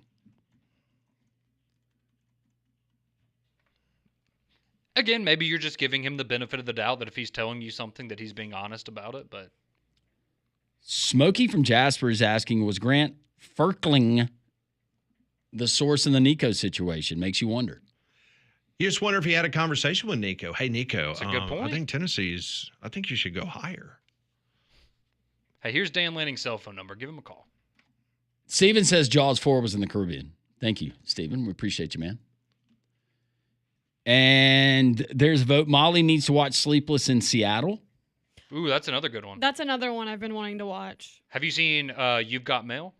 I have seen that Okay. one. I loved Yes. Meg Ryan. It's another good one. I Yeah, like Meg that Ryan's movie. really good. Mm-hmm. I loved everything that she was in. Jason says, I'm still saying that she needs to watch Lean On Me with Joe Clark. Yes! We'll add it to I'm the pulling list. for that. Only East Side High.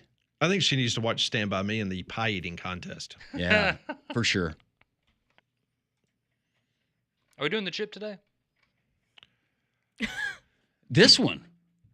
I I You know, I'm for a curious. guy Molly, did you give him sugar? No? What, am I jumping the gun today?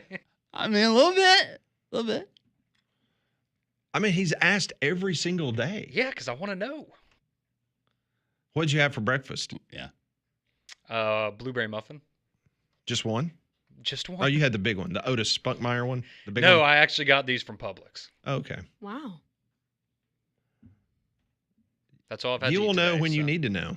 And currently, you don't need to know. Do you think the Publix brand is probably Spunkmeyer, just privately labeled? Do they taste the same? No, they're significantly better. The Publix are? Yeah, they're real good. Really? Oh, really good. Mm-hmm. Highly recommend. If you've never had a Publix blueberry muffin. Never have. They make them fresh in the bakery? Oh, yeah. Oh, yeah. A great Meg Ryan movie is French Kiss with Kevin Kline. I've never seen that. Never seen that one. Me neither. The misogyny in the old Bond movies is absolutely insane. Super cringy. Yeah, I'll agree it's with not you on great. that. Not great. And the fact that watching those movies, I was asking questions about martinis. Yeah. Yeah. See, I know I've seen one of the older Bond movies, but kind of like what you were saying about Jurassic Park, they all kind of run together for me. They were very toe the line of. They were very racy. They were. The more modern ones, I guess, kind of cleared that up a little bit. That was more. They took more of a Mission Impossible approach Yeah, that's a really good way to put it. Yeah. as opposed to Yes. Yeah. Mm-hmm. Lyle says, Conrad, I'm sorry to bust your bubble, but those muffins are all frozen, shipped in. Well, you could have fooled me. I'm still going to eat them. Lyle has cracked the code. We'll Thank open you, up the Lyle. phone lines, 800-239-WJOX, because our friend BB is waiting. We'll get to her phone call. Oh, yay, BB. Well, if you're looking for your go-to place for life's most meaningful moments, then let me tell you about Diamonds Direct, because they're the place where exceptional service and quality stands the test of time. They also take the time to understand your needs for now and the future, and they also offer signature perks that truly set them apart, like cleanings and polishings, ring sizings, routine repairs. Plus, when you are ready to upgrade your diamond, you'll receive up to 110% off your original purchase price towards your brand new selection. So when you're ready to upgrade, it's going to look absolutely beautiful. Also, there's complimentary care for a lifetime for your jewelry with absolutely no strings attached. Like I said, that's our friends over at Diamonds Direct. Well, one of the prides of LSU golf, tearing it up right now. We'll get you updated on what's going on at the U.S. Open as we continue. It's three-man front on Jox.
We will get to your phone calls momentarily at 1-800-239-WJOX. The Courtesy GMC text line is open as well, 205-834-9450. Yeah, a quick U.S. Open update, the pride of LSU. Sam Burns, 5 under on the card so far today. He is in second place there at Oakmont. But Sam Burns, whew, what a day he's turning in. He is 3 under for the tournament through 15. J.J. Spawn, yesterday's low leader, will tee off in just a little bit. The Cottages at Smith Lake, it's your chance to own that dream home at the lake. Saturday, June the 21st, is the grand opening at the Cottages at Smith Lake, located on America's cleanest, most pristine lakes. The Cottages at Smith Lake is the area's first and only tiny home community on 50 acres of woodlands on the peaceful, quiet west side of Smith Lake, surrounded by Bankhead National Forest. Over 120 home sites to choose from, each with beautiful lake views. Your choice of a custom cottage from 6 unique models. And the Cottages at Smith is beautifully planned with amenities like gated access, boat ramp, community dock, saltwater swimming pool, lakefront picnic area, walking trails, and more. And it's all walkable and golf cart friendly. Don't miss your chance for the perfect lake cottage at the grand opening Saturday, June the 21st, presented by Joseph Carter Realty. Come out and enjoy catered food, live music, and golf cart tours of home sites. That's opening day at the Cottages at Smith Lake, Saturday, June 21st. Reserve your spot now, or for more information, call 256-747-7459. That's 256-747-7459, or go to thecottagesatsmith.com, thecottagesatsmith.com. 1-800-239-WJOX. Let's get to the phone line. So we've got a guest coming up at noon, but let's try to grab as many as we can. BB will start things off. Hey, BB, good morning. Hope you're well. Hello. How's everybody doing? We missed you Tuesday, but we completely understand. Hope to see you soon. That was a heck of a party I missed from what I could hear on the broadcast. It was all of Molly's kinfolk. Yeah, Molly brought the whole state of Nebraska up there on Tuesday. I sure did. Sorry I missed them. Well, I want to put out a poll for those who know me and have seen me. I need to know whether or not I need to cut my hair. And if I do need to cut it, how many inches? I'm thinking, do I cut it 2 inches? Do I cut it 10 inches? I need somebody to guide me here because Molly? I'm scared to death. If I'm going to cut it off, that I'm going to hate it. Well, how long is it right now, BB? It's almost, it's almost to my waist, I suppose. And I really like it long. I mean, I suppose it falls underneath, it's just underneath the girls right there, Huh. Well, if you still want it longer, you could just go in for a trim. Like, just cut the ends off. That's what I usually do. So you're talking about a couple inches? Yeah. Just cut, like, dead ends off. I do that on occasion. My hair grows so fast. And I'm just looking at it and thinking, God, how drastic of a change do I want to make? So I don't know if this will help you at all, BB, but my wife, she had very long hair, probably about as long as yours, and she cut it to about shoulder length, and she's had it that way for over a year, and she loves it. I think it looks great. So are you advocating for BB to go shoulder length? Well, I'm just saying that. That seems a little drastic. Well, it is. Yeah, what are you trying to do, Conrad? I'm just saying. BB, why do you want to cut your hair? That, and it worked out. Well, I don't really want to cut it, and I used to wear my hair like about 2 inches long all over, real short. And I went through a number of years to grow it all out, and it's so healthy, and it's so thick and so long. And I just think, I like it long here because when it's so freaking hot, I just pull it back in a ponytail. I can get it off my shoulders, and it's not warm, but I can still really dress it up in some fancy do's and stuff. And so I have a lot of versatility. I just don't know at my age if it's time for me to go into the Meemaw look or not. No. That's my opinion, but no, you don't. I think just do what Molly said and just some of the dead ends or whatever. Yeah, just a trim. I have no, that's weird. I have no dead ends. I mean, I have zero dead ends. I have zero. Just trim it. I wouldn't do anything drastic. I think your hair looks great. You've worn it different ways. Maybe some of your listeners, some of the people who come to Social Taco will let me know whether or not, let me know their opinion. I get a better idea. But I had sent you a text and asked if somebody wanted, if the folks there wanted me to bring anything next Tuesday. And I gave an option of a red velvet cake or nana pudding, and I didn't hear what the result was. What's the result? Did anybody? Well, she doesn't know, apparently. No. I'm talking about what should we tell her? Oh. I mean, I love prepared red to velvet make cake. I'll just throw that out there. Yeah, red velvet for me. I'm not a big pudding guy. I don't like banana. But with no nuts, because otherwise I'll die. Oh, for crying out loud, Conrad! I know by now that you can't have any. I know you know, BB. Just bring him some pudding. Bring some pudding for pudding. Yeah, he is a pudding. I'll make a red velvet cake. That sounds great. That sounds fantastic. Thank you, BB. I'm looking forward to seeing everyone. I missed y'all. All right, BB. Have a We good miss you weekend. too. Thank you. Thanks. Bye bye. Bye-bye. Our friend Miles is in Mississippi. Miles, Good morning. good morning. When you're discussing, I heard one of the great films ever made come up. I had to chime in, and that's Jaws. Okay. Now, the sequels are all just money grabs. They were garbage. But the first Jaws is widely considered by film historians to be one of the greatest and most important films ever made. The term blockbuster started with Jaws because there were lines around the block to see the film. That's where that term comes from. Huh. Jaws was released in the summer, and that was the first huge tentpole movie release. Typically big movies weren't released in the summer at that time. But the acting in that film is off the charts. Y'all remember the character Quint? Yes. The guy, the shark fisherman? Okay. That was played by Robert Shaw, okay? And he was a classically trained actor. Incidentally, he was a villain in one of the Bond films. You were talking about Bond earlier, From Russia with Love. Yeah. But he was a classically trained actor. He had been nominated for an Academy Award and all that, and the guy was incredible. But do you remember the scene where he's talking about the USS Indianapolis? Yep. Okay. He wrote that. He wrote that speech. Robert Shaw did. Wow. That's amazing. He had attempted to do the scene the day before, and he intentionally got drunk to play the scene drunk, but it didn't work.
Welcome back in as we begin hour number 3. Plenty of college football talk coming up here on Three Man Front. We've been eyeing what's been going on at the 125th U.S. Open. Scotty Scheffler, hands on Las Vegas. Hey, this guy's going to win the tournament again this week. Another major in his back pocket, but unfortunately he has struggled. As of this moment, he would make the cut by 1 stroke. So he is in plus territory right now at +3. The projected cut line is +4. Also, earlier this morning, we talked to Wimp Sanderson, also Barrett Sallee from the Atlanta Braves radio network as the Braves get ready for a big 3-game series with the Colorado Rockies starting tonight. But as we do each and every day, we talk a great bit about the upcoming college football season, and no better person than to have on the program to discuss the preseason and what it could potentially look like this fall. Kelly Ford joins us now on the Higginbotham Hotline, and Kelly's work we quoted a lot during the college football season. If you're familiar with his website, kfordratings.com, he updates it every Sunday afternoon. It's a must-go-to website, a great tool to have if you're a college football fan. And Kelly Ford joins us now on the Higginbotham Hotline. Kelly, I hope the spring and the early summer is going so far so good. Hey, guys. Yes, all good on my end. Thanks for having me. Excited that we're 71 days away from college football, as your countdown said in the lead in there. So we're excited. Absolutely. All right, so let's get right to it because now there's going to be many versions of the preseason. I mean, heck, we do the same thing here on this program. But in your 2025 preseason version number 1 of your top teams, let's start with the SEC representatives because a lot of us have that continuous debate, Georgia, Texas, Texas, Georgia. As of this moment, in your ratings, where do you have the number 1 or number 2 team in America? Yeah, those are number 1 and number 2 for me right now. And I have Texas as the slight number 1 with a power rating of 29.6 compared to Georgia's 28.6. So essentially on a neutral field, my numbers would favor the Longhorns by about 1 point. Of course, those two teams do play each other this year. It's not on a neutral field, though. Week 12 in Athens, and my numbers right now give Georgia the slightest of edges, a 53% win expectancy in that game. Georgia's a really balanced team. They're top 5 on defense. They're top 10 on offense for me. Texas, I still have some question marks about the offensive side of the ball, including Arch Manning. Yes, we all expect he's going to be good, but my model needs to see a little bit more before it's ready to go all in. So the offense comes in number 15, but what gives Texas the edge over Georgia and the entire field right now is the number 1 defense in the entire country for me. So I do like Texas overall, but that game in Week 12 in Athens, as things stand, I would lean Georgia because of the home field. Kelly, you got Texas and Georgia there at 1 and 2, then Ohio State, then the Alabama Crimson Tide. They come in at number 4. Some of the criteria, some of the question marks you have for Texas and Georgia. What question marks do you have for the Alabama Crimson Tide, and what do you like about the Tide? Well, what I like about the Tide is I think this can be a top 5 defense for the first time since 2019. It's kind of hard to believe, but as I look back at my year-end power ratings on both the offensive and defensive side of the ball, Alabama's never been worse than 10 in the last, 6 years, but they haven't been top 5 since 2019. That's where I project them right now. I certainly expect them to be better on the offensive side of the ball as well. They were top 10 a year ago. I'm projecting number 5 this year. So I think Alabama this year, it's Kalen DeBoer's second year. You're a little bit out of the Nick Saban shadow. I mean, not entirely, certainly, but the year after a legend is always difficult. This is his year 2 now. My numbers right now favor Alabama in 11 out of 12 regular season games. The only game that my numbers make the Crimson Tide an underdog is Week 5. They're coming off a bye, so is Georgia, and that game again at Georgia, I've got a 41% win expectancy for the Crimson Tide, but I certainly expect Alabama to be back in that mix for a spot in Atlanta and absolutely a spot in the 12-team CFP. Joining us on the Higginbotham Hotline, it's Kelly Ford. You can view his work at kfordratings.com. We're discussing his 2025 preseason version 1. He's got Texas 1, Georgia 2, Ohio State 3. He just mentioned Bama at 4. I want to ask you about Penn State coming in at number 5. A Penn State fan will always say, you know what, this is the year. And unfortunately for James Franklin, he got him to the college football playoff. Granted, he had to play SMU first, but they just did not get over the hump completely. What do you like about this Penn State team coming back? I got a feeling it has to do with the offense. Yeah, it does have to do with the offense, and I think this could be the best Penn State team we've seen since 2017. I had Penn State finish that year number 3 in my overall power rating. Have them number 5 this year, as you said. Yes, the offense for me is top 3, which it hasn't been that in the last decade plus. So Penn State could have their best offense in a very long time. The defense is still expected to be solid, number 7 for me right now. You look at the schedule, and it's 3 cupcakes right out of the gate, but then it's about an average Big Ten schedule difficulty. The 18 teams in the Big Ten, it's the 8th most difficult conference slate. Much like Alabama, my numbers only have Penn State as a projected underdog in 1 game. That's week 10. They're going to Ohio State, and I've got a 32% win expectancy there, but 81% chance to win 10-plus games. I fully expect Penn State to be back in the playoff this year. I don't expect them to have the kind draw this year that they had a year ago, as you mentioned, playing SMU in round 1, Boise State in round 2. That's about as easy of a path as you're going to have to the semifinals. Of course, they're doing straight seeding this year, so that'll avoid that type of situation this time around. But I do expect Penn State to certainly be back in that mix, and they are a favorite to make it back to the college football playoff. Kelly, after your top 5, you got Oregon at 6, Notre Dame at 7. Then you have Clemson at 8, LSU at 9. Very interesting that is a week 1 headliner type of matchup. What are you seeing in the Clemson Tigers this year? Are they a playoff contender? And what about the LSU Tigers? It seems like there's a lot of pressure on Brian Kelly.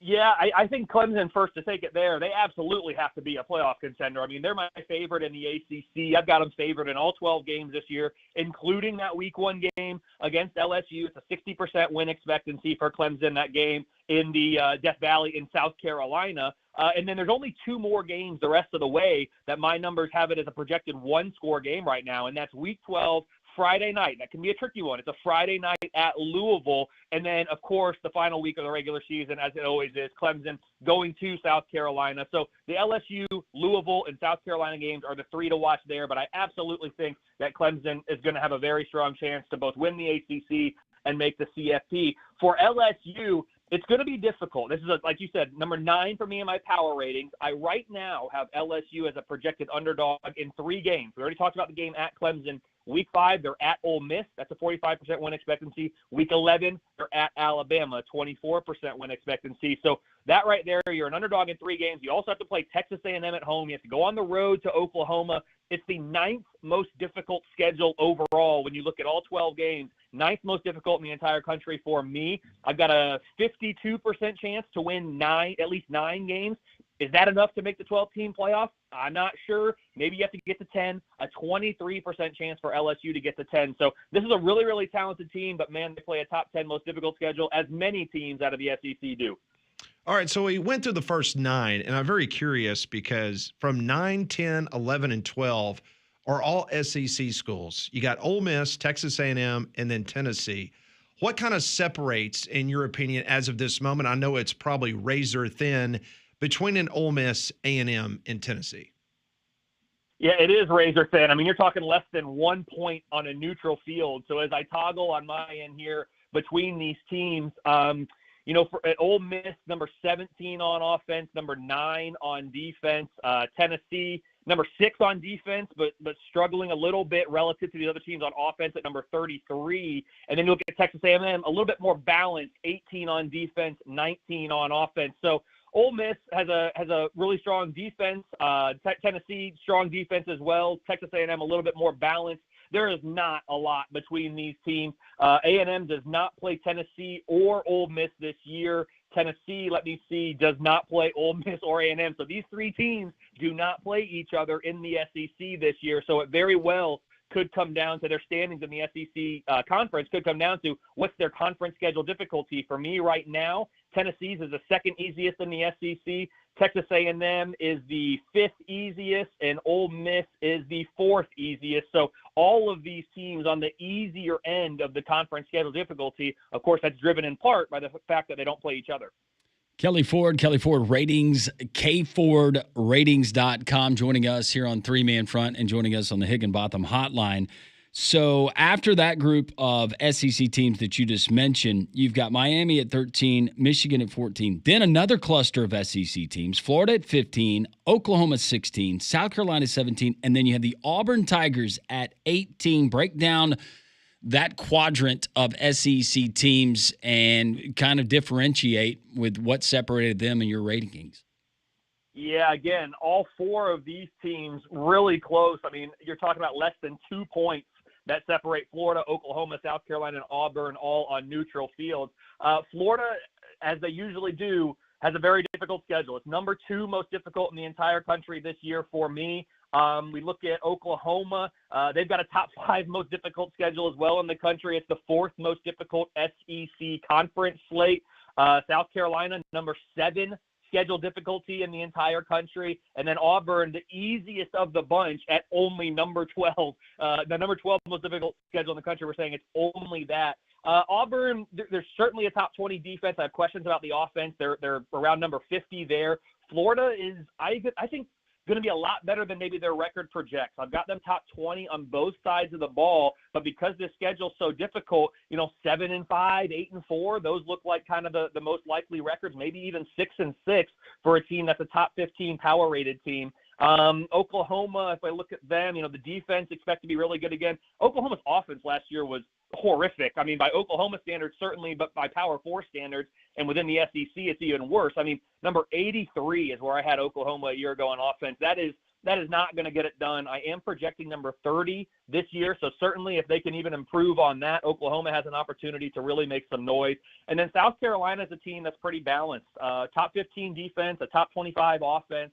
Shane Beamer, he's got a way of winning big games, but, man, there's 6 games on the schedule this year that I'm projecting to be one-possession games. Missouri in Week 4 on the road, Oklahoma Week 8, Alabama Week 9, at Ole Miss Week 10, at Texas A&M Week 12, and then, of course, closing the year with Clemson at home. I mean, South Carolina's, success or failure this season, however you want to define it, could be determined by their record in those one-score games. Kelly, last year, the SMU Mustangs, they were not a preseason top 25 team. Nobody saw what was going to come for the season. Matter of fact, they were picked number 7 in the ACC last year, and they played for the ACC championship. So my question to you, is there a team as of this moment that's in your top 30 that you potentially could see could be like that SMU was last year, a team that kind of came out of nowhere to find itself in the college football playoff?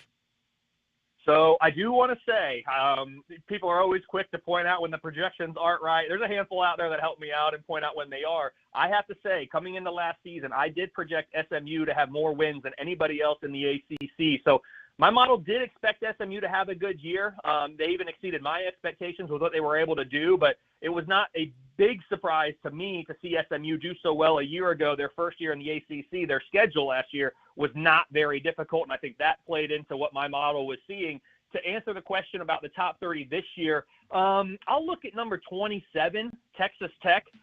They made a lot of noise in the transfer portal. I think they really upgraded their talent here. I've got them number 27 right now just because the model doesn't want to overreact to hype or things that happen off the field. So trying to make sure that all of the hype we're seeing here matches and we get some on-field production to go with it. But at number 27 for Texas Tech, they are the 3rd best power-rated team for me in the Big 12. And as I quickly pull up my Big 12 kind of projections here for the conference standings, I do have them projected right now just 0.3 of a game outside of the top 2 of both Kansas State and Arizona State to be in Arlington at the end of the year. So I think Texas Tech is a team that I could see certainly rising in my power ratings. I have them already in the top 10 on offense. The defense, though, which was number 94 a year ago, right now I'm projecting number 58. I think they can do better than that, and that'll be a team to watch in the Big 12 this year, I think, which if you win the Big 12, of course, gets you into the college football playoff.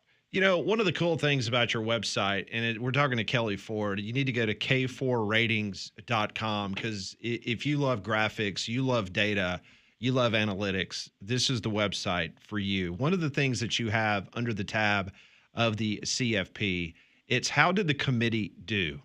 And basically you have overranked to underranked teams and things of that nature because we obviously had a very heated debate on this show. We're based in Birmingham, Alabama. Obviously, we felt like the SEC did not get enough love from the committee, whether it was Alabama, Ole Miss, or South Carolina. Taking SMU over those teams upset a lot of people. But I just want to point back to last year and your graphic, if you don't mind, kind of going over that on how, in your opinion, the committee did in placing those teams in the college football playoff. Yeah, absolutely, and I appreciate you shouting out the website. I do still have last year's CFP information on there, as you can see. I'll get some CFP projections for this upcoming year on there in the coming weeks, but I'm just working my way kind of through my release plan, and I haven't gotten to the CFP yet. So looking at what's on the website right now is last year, and as you said, for me, teams that I had as the most underranked by the committee, South Carolina and LSU both, and I've even highlighted a few teams on the underranked side that fell on the wrong side of the cut line. Like, yes, the committee has them underranked, but I would have had them in the 12-team CFP. The committee did not. And South Carolina, actually Army as a team that I would have had as quote, more deserving, actually as a conference champion than Clemson, just by one spot. But I actually would have had Army as the more deserving team. Obviously, Clemson would have been favored by a large margin on a neutral field, but for me, it's about most deserving. And Alabama, a team that you mentioned there, a lot of people probably interested in that are listening. I do believe Alabama was underranked by the committee by one spot. I would have had them in the college football playoff as my number 11 seed. They would have been my 10th in my most deserving rankings, but number 11 seed because of how the seeding was done a year ago. So I would have had South Carolina, Alabama, and Army in. I would have had SMU, Clemson, and Ohio State out. Yes, I would have had Ohio State out. As soon as the bracket came out and you run all the numbers, my numbers favored Ohio State to make it to the national championship game a year ago. They were, the number one or number two power-rated team going into the college football playoff. But based on the resume the Buckeyes had on Selection Sunday, that for me is what's paramount. What is your resume on Selection Sunday? Not who's going to be favored to win the game. I know that fed a lot of arguments for Alabama, and I agree with those. But to me, the more compelling argument for Alabama and to that matter, South Carolina was, hey, we have resumes that are more deserving for at-large bids than some of these teams that the committee put in. So for me, it's all about resume. I would have had Alabama, South Carolina, and Army in. I would have had Clemson, Ohio State, and SMU out. Of course, you know how it played out, and my model projected it. Ohio State, one of the best teams in the country, and they go on to win it. So I enjoy doing that exercise every year. People seem to enjoy it every fall once we get the committee rankings starting, week 10, 11, whatever that is. And I plan to do it again this coming year. Outstanding conversation. Nothing gets us fired up even more on this program than to go ahead and take a look at what's going to happen in just a matter of days in regards to SEC football media days, and then right around the corner, the actual season. Kelly, I'm sure we will chat with you again before kickoff. We always appreciate the outstanding website and all the work you do for college football. Hope to catch up again soon. Hey, thanks, guys. Really appreciate it. Have a good one. Appreciate it. That is Kelly Ford joining us on the Higginbotham Hotline. You deserve solutions that are built for you. Higginbotham is your one-source solution for insurance, financial, and HR services. We've got 15 minutes left in our voting for what movie Molly is going to review. It is nip and tuck. We will give you what the current votes look like, and maybe you can make the difference. It could mean all the world to Molly and potentially her future. We continue. It's three-man front on Jox.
fascinating visit with Kelly Ford of K4ratings.com. You need to check that out. And without comparing, contrasting different folks that put out these things, I appreciate all of them for taking the time to do it, Conrad. But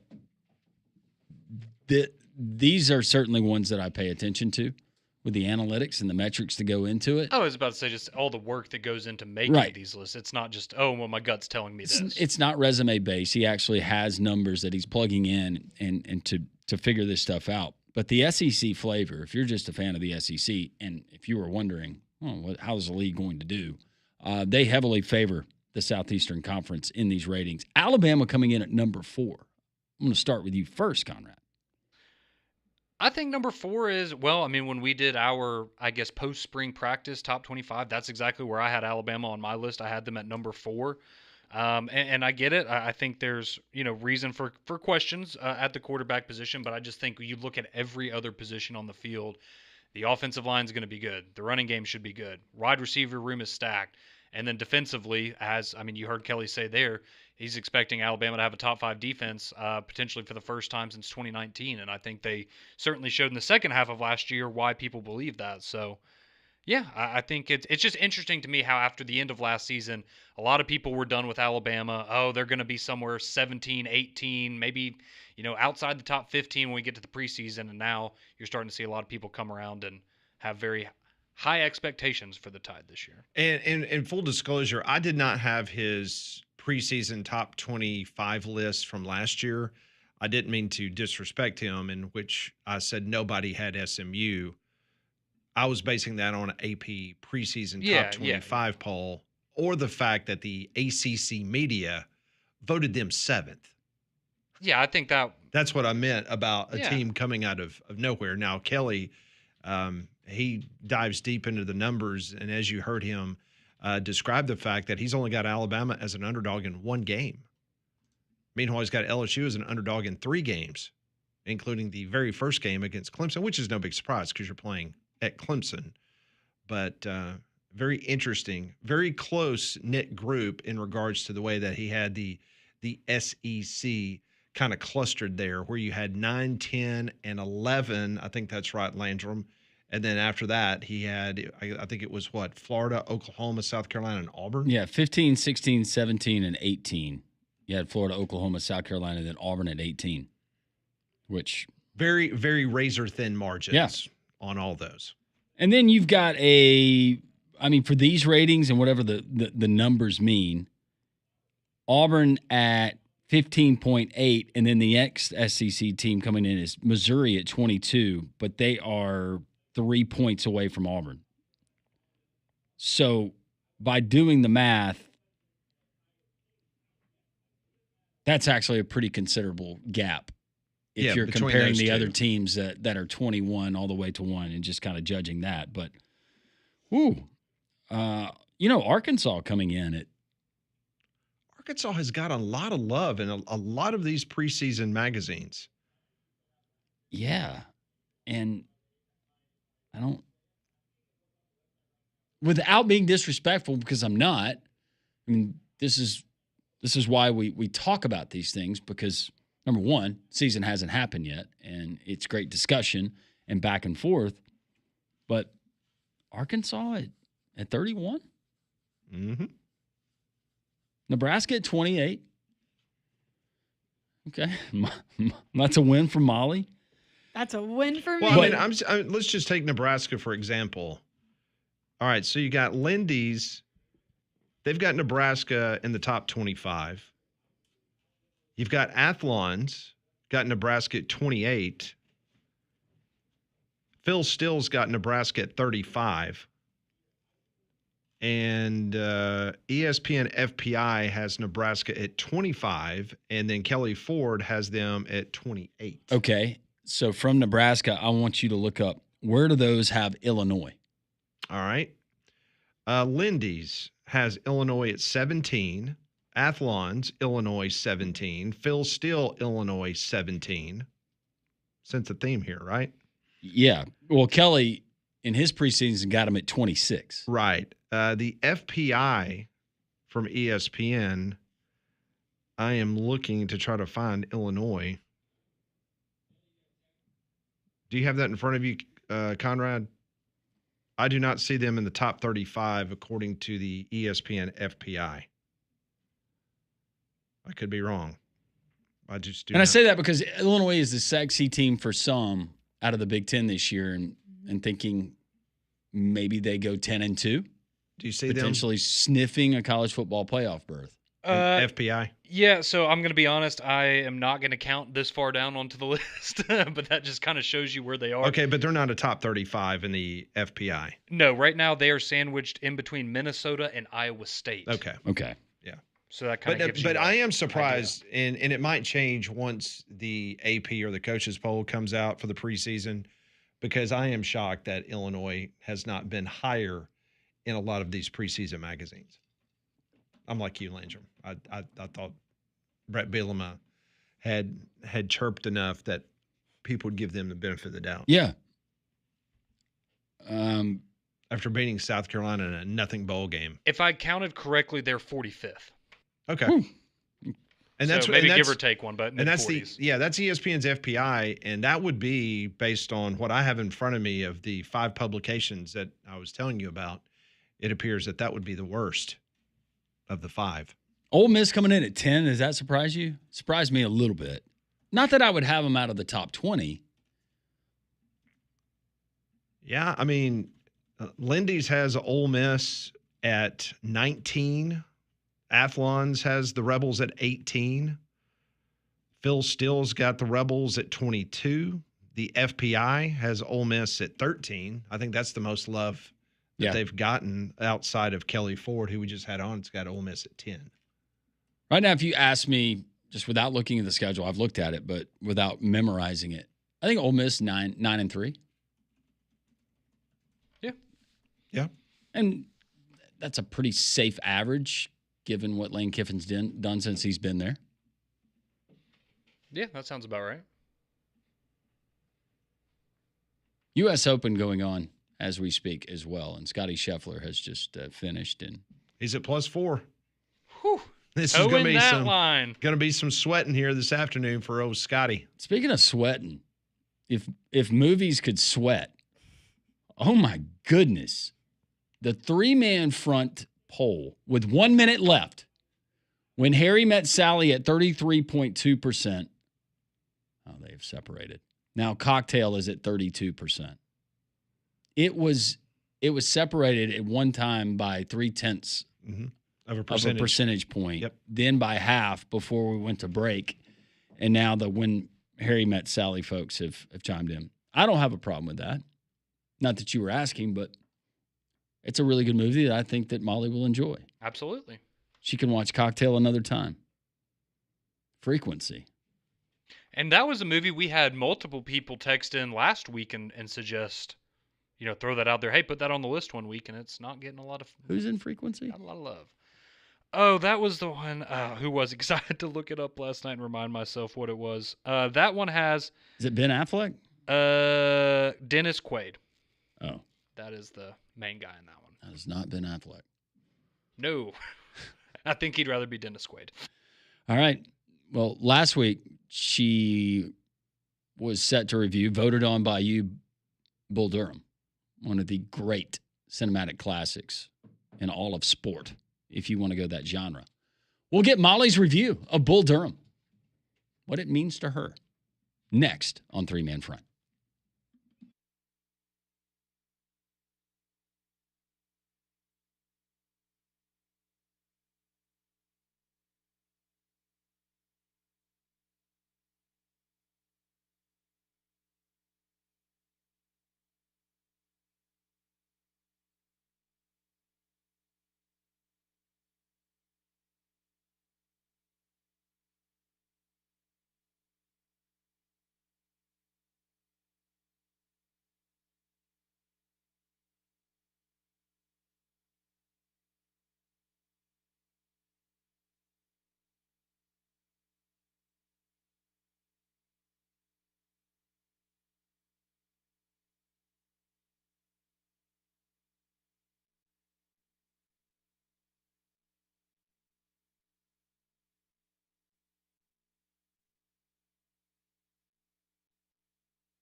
Coming up in a matter of seconds, we will get Molly's movie review of Bull Durham.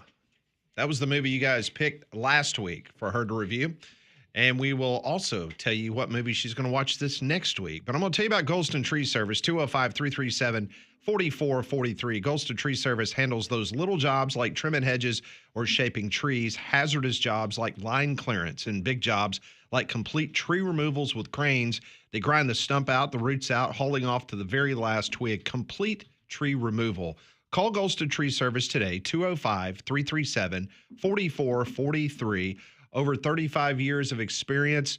Listen, they got the 24-hour emergency storm service work, so give them a call. If there's something that happens overnight, you get these storms on the weekends, they can help you at 205-337-4443. Each and every week on this program during the summer months, Molly gets a movie. She gets to review it. This is what we call Molly's Movie Minute.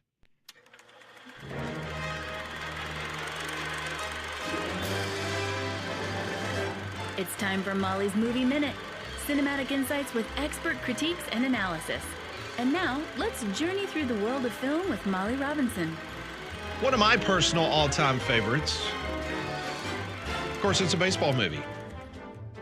Bull Durham. It's Love to Pat. It's what? Love. Yeah, Yeah. it is. I'm already laughing. This movie was awesome. Because like you said, it was a baseball. Because and we've established this from the very first movie I watched being Wedding Crashers. I love a good rom-com. I especially love a sports movie, especially a baseball movie. You know, like raunchy movies, anything that can make me laugh. Whoa, time out. Time out. You said raunchy movies? Well, I established that during Wedding Crashers. It was Would so you classify funny. Wedding Crashers as a raunchy movie? I thought it was pretty. Maybe not as Bull Durham, but I guess me and Landrum are thinking raunchy movies as like Bachelor Party. Yeah. yeah, I Or haven't Porky's Revenge. Porky's Revenge. You know, something like that. Yeah. I haven't seen any of those. But this movie was awesome. I was laughing the entire time.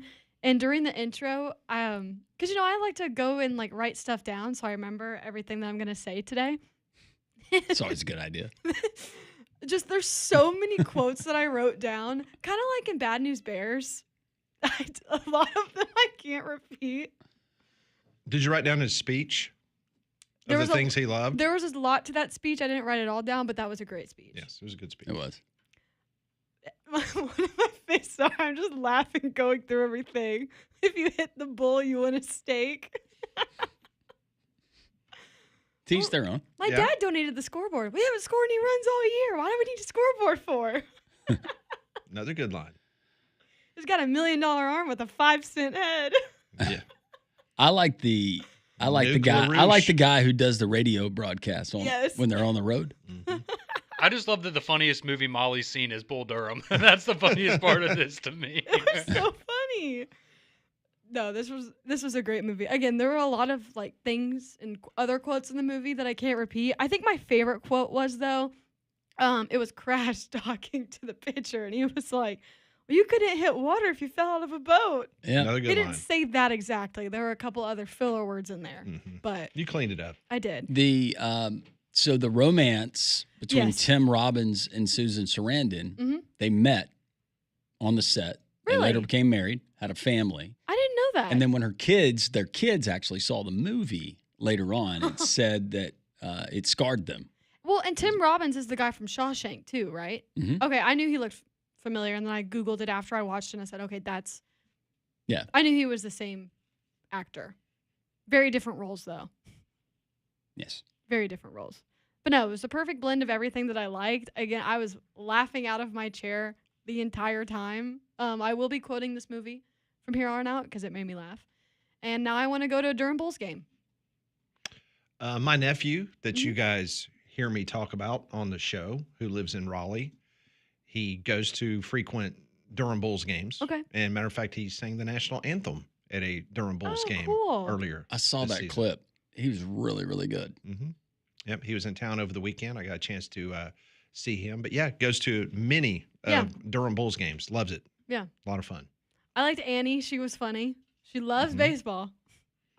You know, when that movie came out, and Landrum probably remembers it, it was heralded because, a lot of times when you get sports movies, they come back and they go, it just really did not capture what it really was. But for minor league baseball, they went like Shelton, I think, who was the writer or the producer or director, Ron Shelton, I think that's his name. I think so. I think if I'm not mistaken, I think Shelton ended up doing, was it Cobb at Rickwood? Might have been. He's got a baseball background, but everybody just went on and on about how that really, really captured what minor league ball. Oh, I thought that he did too. Cobb. Yeah. He did White Man Can't Jump. Yep. He did 10 Cup. Mm-hmm. So he's just a sports movie guy. Yeah. I do remember Ron Shelton had a baseball background, so he was able to use that. Yeah. And convert that to Bull Durham, and then I remember him in Birmingham when they filmed Cobb at Rickwood. He did Blue Chips. I did think about that, though, kind of like the life of a minor league baseball player. I was so happy for Nuke, though, when he got called up, but I was so sad when Crash got cut. Broke my heart. But he set the record. But he did set the record. That's exactly right. He sure did. And then he came back to Durham. I want to get the Bull. The Durham Bulls jersey that they wore in the movie. Yeah. Do they still wear the same? I wonder if they still wear the same jersey. That one particular, the V-neck, the old V-neck, polyester. old school. Yeah. They might wear that on separate occasions, but not really what I was wanting to pay for it. But well, I mean, I can get a game worn one. By Nuke? Maybe one that somebody ordered the wrong size and sent back. So what did you, obviously you enjoyed it, I but loved it. In regards to the Molly movie minute hierarchy of movies, where did you rank it? I gave it a 4.5, which Okay. is very good, like in my rankings. That's the best this year, isn't it? No, Good Will Hunting was a 5. Oh, that's right. That's Yes. right. Anything lower than a 4, I was willing to put it to a vote to take away your voting. Oh, no. I To loved disband this the movie. whole segment? I'm not kidding you. I wish I should have set a camera on my face while I was watching because I ought to was do that. laughing the entire Well, see, time. I've said that before. Like we Yeah. should get her to, watch a Mhm. suspenseful movie and, have that second screen and And then me just- watching Good Will Hunting, I was just in tears. just crying the whole time. Not the whole time. Mascara running People down your want to face. see. People But it want to was see a that happy- side of you. It was a happy cry. They want to see the happy cries. It wasn't a sobbing cry, No. like when Nebraska loses on a No, Saturday that's afternoon. a different type of cry. They want to see you going for the box wine. She told me that she went by the Target and got a new box wine for Bull Durham. I did. So maybe that's why she gave it a high mark. Was it White Zin? It was a rosé. It was a rosé. You like rosé instead of do, white? No? yeah. Okay. Do you drink it in like a souvenir cup, or do course. you drink it in a wine glass? I have my old Nebraska Stadium cup. I'm kidding. Do you have it with a straw? Yes. I'm kidding. No, you're not. No, she's totally not. All right. Well, the people have spoken, Conrad, in regards to the next movie that she will review, and I think she's going to be happy about this. Oh, yes, Pat. She's going to be very happy. And as we've talked about, if you're just tuning in, What are you eating? heated debate, buffalo chicken dip, Ooh, yum. that I made myself. Very Oh. proud of Why didn't Paige make it? because she was busy. She wears the pants. You know this. Yeah. She tells me what to do, and I say, yes, sir. So the movies that you were able to pick from: When Harry Met Sally, Cocktail, Casino Royale, Frequency, with 1% of the vote giving it the advantage. When Harry Met Sally will be your movie Wow. for next week. It got 33% of the vote. I'm excited. I've been wanting to see this movie. Like I said, ever since the Super Bowl commercial. The Hellmans. How does it go? I will not be doing There's a that. lot of Super Bowl commercials, Molly. No. Mm-mm. You can just look it up. What was the particular one you liked? It was the Hellman's commercial. I didn't know what the context was until I Googled it. And Richard and Val told me to look it up. There it is. Yeah. Yeah. Had nothing to do with us. No. Another radio station. Yeah. Let's get advice from them. Wow. Why was I the one getting the look? We could hear you laughing for the other room. Which, when you laugh, we laugh. We all laugh together. That's right. A show that laughs together stays together. Mm-hmm. That's another wonderful edition of Molly's Movie Minute. Next week, her movie is going to be When Harry met Sally. Meanwhile, if you're a homeowner, you need to call APS today. That number, 205-951-9717, or visit their website at alabamaprofessional.com. Trust me, you'll be glad you did. They can help you with all sorts of issues around your house, whether cracks have been started showing up inside your house, your doors are tough to close, the windows you can't get open, you're seeing some cracks in your sheetrock. That means that you got problems with your foundation. So let Alabama Professional Services come out to your house, give you a free assessment, tell you what's going on, and provide a plan moving forward of how they can rid you of those issues with your foundation. 205-951-9717 or alabamaprofessional.com. We got a lot of our great Jox listeners suggesting future movies. We'll tell you what they said about Molly's review next on Three Man Front.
$12:48, three-man front on Jox.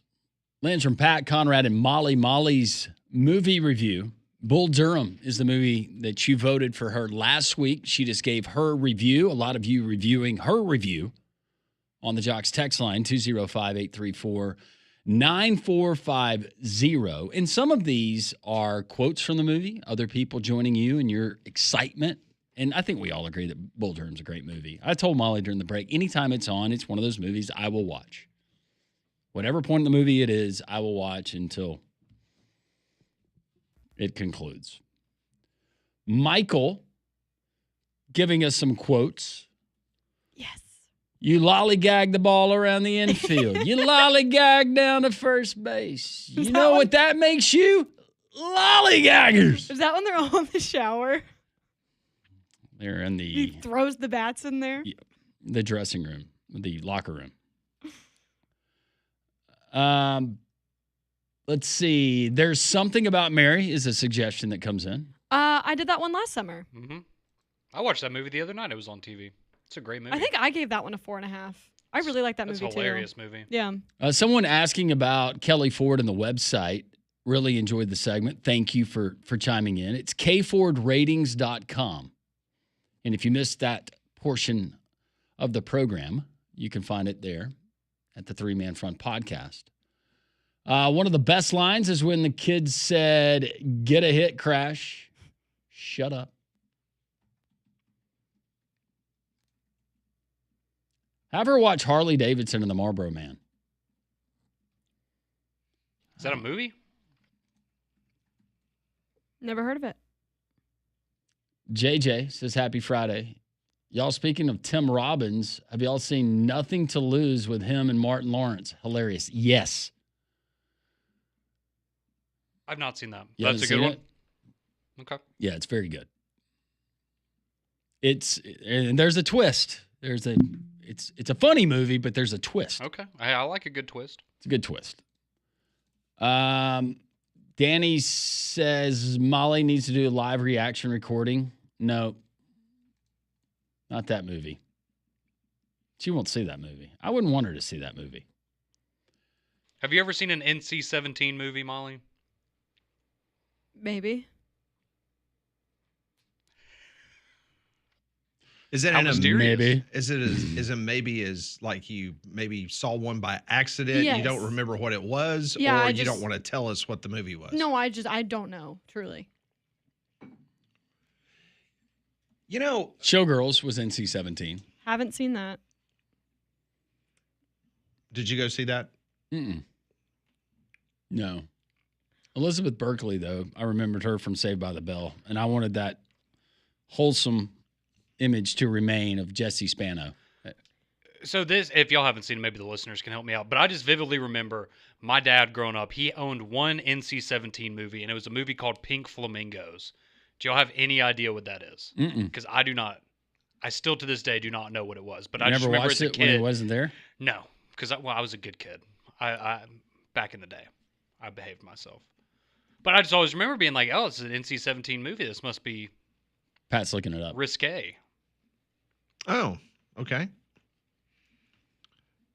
The film stars the countercultural drag queen Divine as a criminal living under the name of Babs Johnson. That's your dad. Sorry, Dad. That's your dad.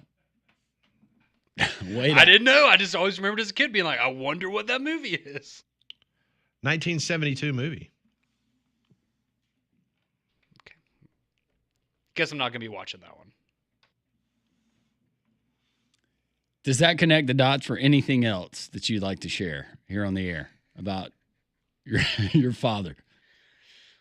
Might have to step out for a minute, collect myself. Landrum, check your phone. Oh.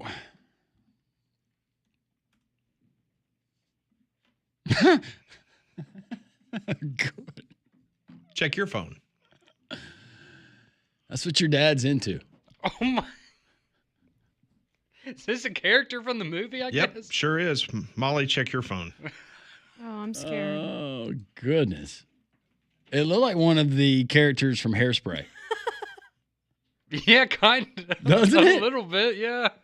I've seen that movie. Yeah, I've seen. Yeah. Molly should watch Life with Eddie Murphy and Martin Lawrence. You gonna eat that cornbread. Don't be scared. That's a good movie. Have Molly watch Friday. You've seen Friday. Yes, I have seen that. Actually, that was the first movie that I think Ryan and Damien made me watch it. When I first started working here, I had never seen it, and they like made a reference to it. Have you ever seen Spaceballs? No. So one of our listeners said they're making a sequel. Yeah, they are. Mm-hmm. Spaceballs. I think we need to put that on the list. Isn't Mel Brooks like 89? Yeah, I don't know if he's going to be in the new one. Well- That's the one that's like the Star Wars parody, right? Yes. Okay. Yeah. Oh, But John you had Candy's John in it. Candy. Yeah. I watched a documentary on him the other day, and apparently he was just the most down-to-earth, great guy to be around. Canadian. Yep. Yeah, Mel Brooks is going to be in the movie, and so is Rick Moranis. Do you know that John Candy's first love was not acting? It was hockey, wasn't it? Football player. Or football. He was a great football player, and he tore up his knee. But his dream was to play in the CFL. In a polka band? No, in the CFL. I loved Uncle Buck. Divine was in Hairspray, apparently. Okay. Then that makes Makes sense. This one more says questions now. Conrad tells on dad. Hilarious. That explains a lot about Conrad. Not being able to change a tire. Yeah. Molly needs to watch Secondhand Lion.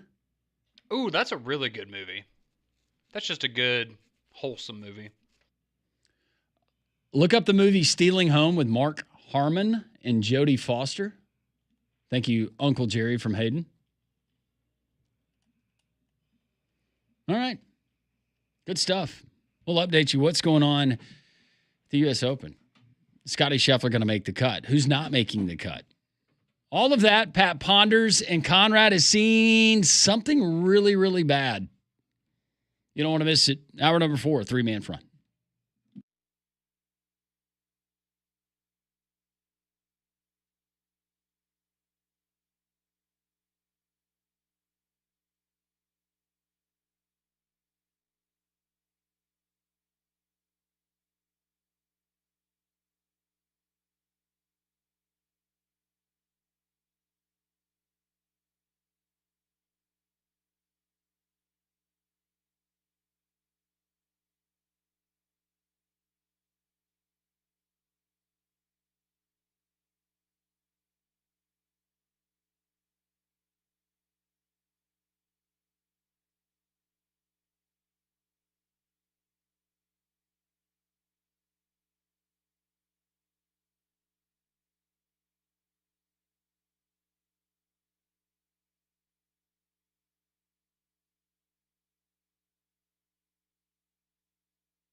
We begin hour number 4 here on Jox. Thanks for tuning us in. Take us along wherever you go this summer. Download the Jox 94.5 app. Take us along. You can watch us. You can listen to us. And, of course, download all the Three-Man Front podcasts. We had Wimp Sanderson early on the program.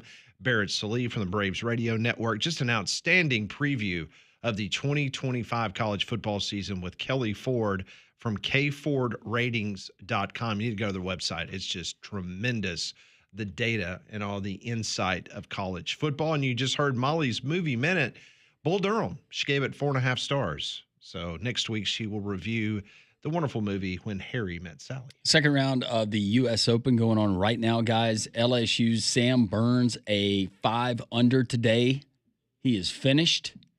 He is atop the leaderboard, along with J.J. Spawn, who was 4 under entering play today, but so far through 3 holes, he is 1 over. So Spawn and Burns and Tristan Lawrence all at 3 under par. Lawrence going to tee off a little bit later on.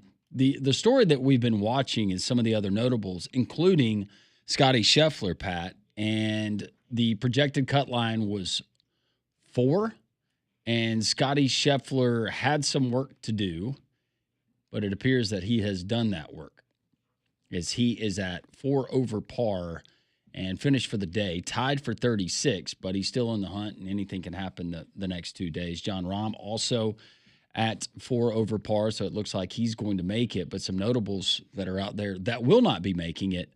Very interesting to see the likes of Patrick Cantlay. As I keep going down the list, Patrick Reed doesn't appear he's going to make the cut. Just several guys, but this course is playing tough. It will be interesting the next 2 rounds after today to see if we see those negative scores, because Coach told us when he joined us earlier, he thought that he didn't think anybody would go under. Our winner would be, maybe +1, +2. Yeah, I mean, because you're looking right now, Spawn has already dropped 1 stroke on the day. So right now it is -3. You've got 3 golfers at -3. So we'll see if the course will start devouring those guys that had really good scores yesterday. This weekend will be a perfect time for you to head to Courtesy GMC in Trussville. It's the Courtesy GMC Summer Sales Event going on right now, and the savings are hotter than ever. Right now in Trussville, get up to $15,000 off the luxurious Sierra Denali Ultimate, or save up to $11,000 off the rugged AT4X with the largest selection in Birmingham. Plus, they have over 30 certified pre-owned vehicles on the ground. They are priced to move. So this will be a great weekend, and you won't miss anything that's going on in the world of sports, whether it's the College World Series, whether it's the the USGA's U.S. Open. You'll have an opportunity on all the big screen TVs there in the showroom. So don't wait. Go by and see the fine folks there at Courtesy GMC on these great deals on these brand new GMCs. You can't find a better deal anywhere. Go to courtesybirmingham.com. And they have moved the projected cut line. It is now at +5. Oh, so okay. That would include the likes of Jordan Spieth and others. But we'll continue to keep you updated on what's going on there in Pittsburgh at Oakmont, and conditions, or just the course is playing tough. It looks like the weather conditions, though, overall, aside from looking like they're playing on a European course. With the overcast conditions and the flag sticks, just a lot about it. But, hey, if you like to see guys struggle just to make par, this is your tournament. That's the way that they set it up, for sure. Yeah, and we talked about a lot about it before tee-off yesterday, in which in the history of playing at this golf course for the U.S. Open, only 2% of all golfers that have played and finished have finished under par. So the course was absolutely set up in regards to trying to devour the competition. So we'll see indeed what takes place there. 1-800-239-WJOX. The Courtesy GMC text line is open as well at 205-834-9450. They're about to get underway in Omaha, Nebraska. The first game of the day is Coastal Carolina 53-11. A 23-game winning streak. They will take the field against the Arizona Wildcats 44-19. And Landrum, you can't say enough about this Wildcat team. They lost 18-2 in the Super Regionals in Chapel Hill. and come back and beat the Tar Heels the next 2 days, punch their ticket to Omaha. No, a resilient team, and they're going to take on a team that just, as you mentioned, has won 23 straight in Coastal Carolina, and they got bats. And Coach told us entering the Auburn series, Coastal Carolina as a team was batting .290, but it was a timely hitting. And the guys that they have in that lineup, there's really no let up, and it just strikes me as a team that plays with a lot of swagger, and they believe no matter what that they're going to win the game. They just, you can just tell when you see them play. No moment is too big. This should be a fascinating first game that we see in Omaha. And the nightcap is Oregon State versus Louisville. Oregon State 47-14-1. Yes, they had a tie this year. Despise that. You should not have ties in baseball, period. Louisville 40-22. That game is set to get underway at 6 o'clock. So if you're in the winner's bracket on the top part of those four teams I just mentioned, you will play on a Friday and then again on Sunday and then on Wednesday. Then if you get down to the loser's bracket, if you lose today, then you're playing on Sunday and then potentially Tuesday to try to get yourself back on the winning side of things on Wednesday.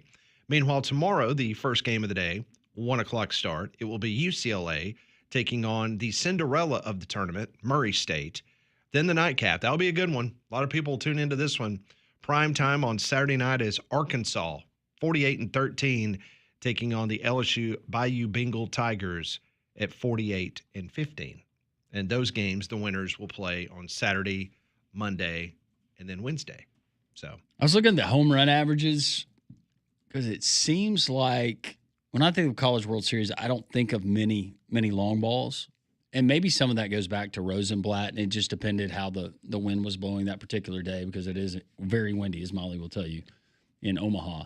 But the average is somewhere around 0.55 and 0.87 home runs per team per game.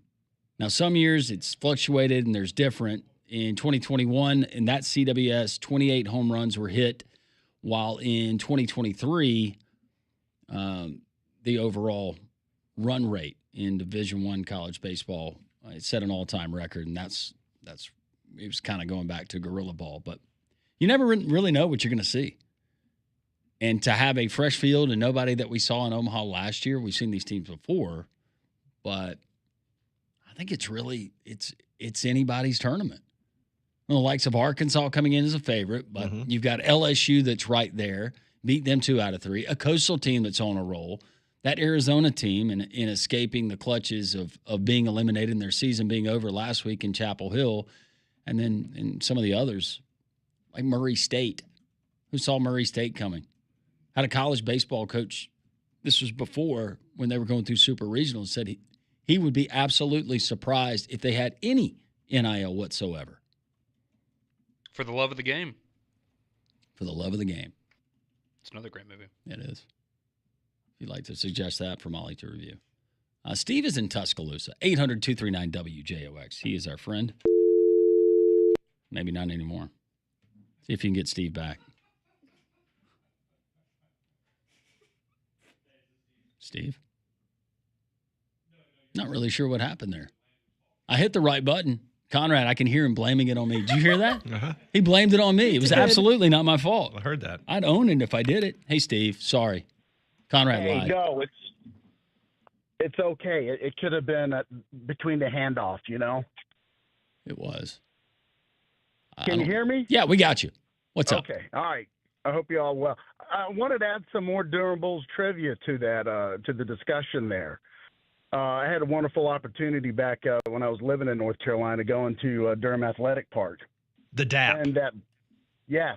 Now, I don't think the original DAP, they don't play there anymore because now they're a AAA affiliated team of the Rays. But back when they were the Durham Bulls single A team out of the Carolina League, they're affiliated with the Atlanta Braves. I thought that was neat. And yes. That bull that you have, the stake, hit bull, win stake, that was part of the movie, and they just kept that up there after the movie. In fact, greatest show on dirt, that phrase, all that, signage. They kept that running through the after the movie was made, which was also made in the winter too. If you look closely at the movie, you can see their breath, and it's hard to play baseball when there's an actual baseball season movie going on. But I thought that was that's interesting. A movie call. I had listened to it on the radio, and I'm like, what the heck is that making? I wish I did now, because that would have been nice to be sitting in the stands and watching that movie being made.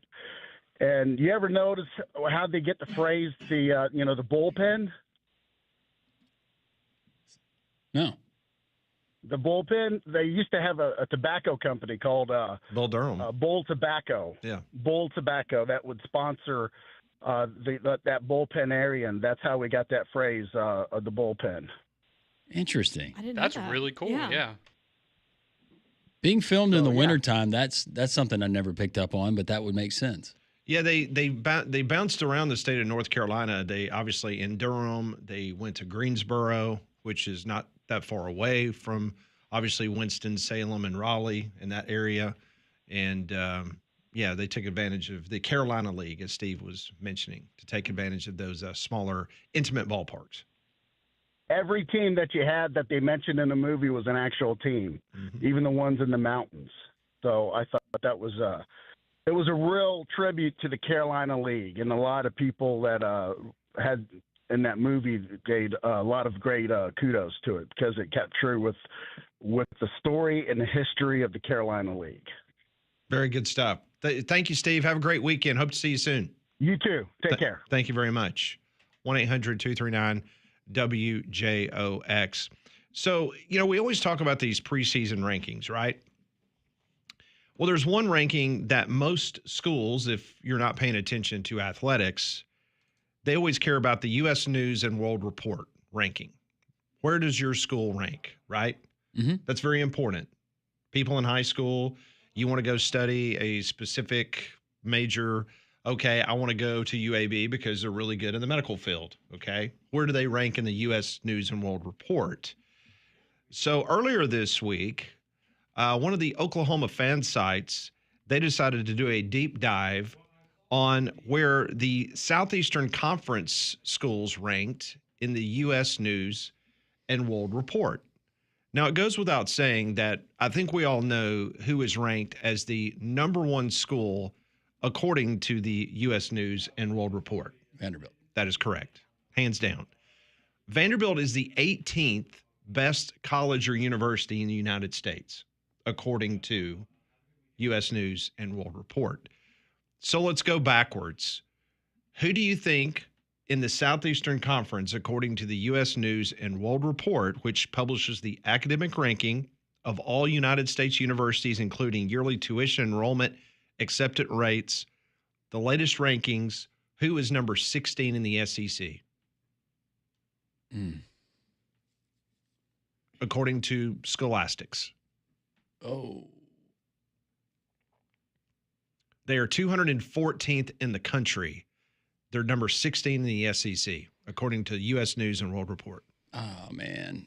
It's just going to make people mad with our guesses when they're wrong. I feel like Pat's setting us up on this I one. know. I feel like it too. I'm not setting you up. I was going to say Ole Miss. I'm just curious what your line of thinking would be. You said Ole Miss. I was going to go Mississippi State. Oh, I was going to go Mississippi State. It is Mississippi State. Okay. They're 16. 15. Ole Miss. Ole Miss. Arkansas. Okay. Molly's 2 for 2. I was like, I don't want to say Ole Miss because of Pat. 14. This school comes in at 179 in the country, and the 14th best school in the Southeastern Conference, according to U.S. News and World Report. Ole Miss. Now I'll go Ole Miss. Ole Miss. LSU. Sorry, Pat. We are dragging their name through the mud right now. We have a tie. Oh. At number 12. These schools are 171st, according to U.S. News and World Report. Ole Miss in South Carolina. I was going to go Ole Miss in Alabama. I'll go Ole Miss and South Carolina. Ole Miss and Alabama. Oh. Yeah. So we want to make fun of Ole Miss, and Alabama's got the same ranking as Ole Miss. Hey, I had a good time, Pat. Number 11. at school 152 in America? We've South mentioned Carolina. Mississippi State, Arkansas, LSU, Ole Miss, Alabama. South Carolina. I'm going to go Kentucky. Yeah, I said South Carolina. Kentucky. Okay. Molly is really good at this. I had to pull up a list because I was blanking up on all the SEC schools for a second. Number 10, a top 10 SEC school in the conference, not in the nation. It's like, yeah. We don't have any of It's an those. interesting way to phrase that. I'm going to go Oklahoma. Mm-mm. Ooh, well. Because I thought that they were on the accredited, if I can remember they might correctly. be. South Carolina. I have no idea. Mizzou. Oklahoma. Oklahoma? Oh, God, Molly. I'm good at this. Number 9, South Carolina. this school is 121st. I'll go South Carolina here. Yeah. Yeah. South Carolina. Good job, guys. We have a tie at number 7. These schools are 109th. Tennessee's got to be somewhere. I was going to say, yeah, okay, Tennessee and Mizzou. I'll go Tennessee and Texas A&M. Tennessee and Mizzou, Oh, good job. both tied at number 7. At number 6, this school is 105th. Have we said A&M yet? Right? I don't think so. No, they have not been. Okay, I'll go A&M here.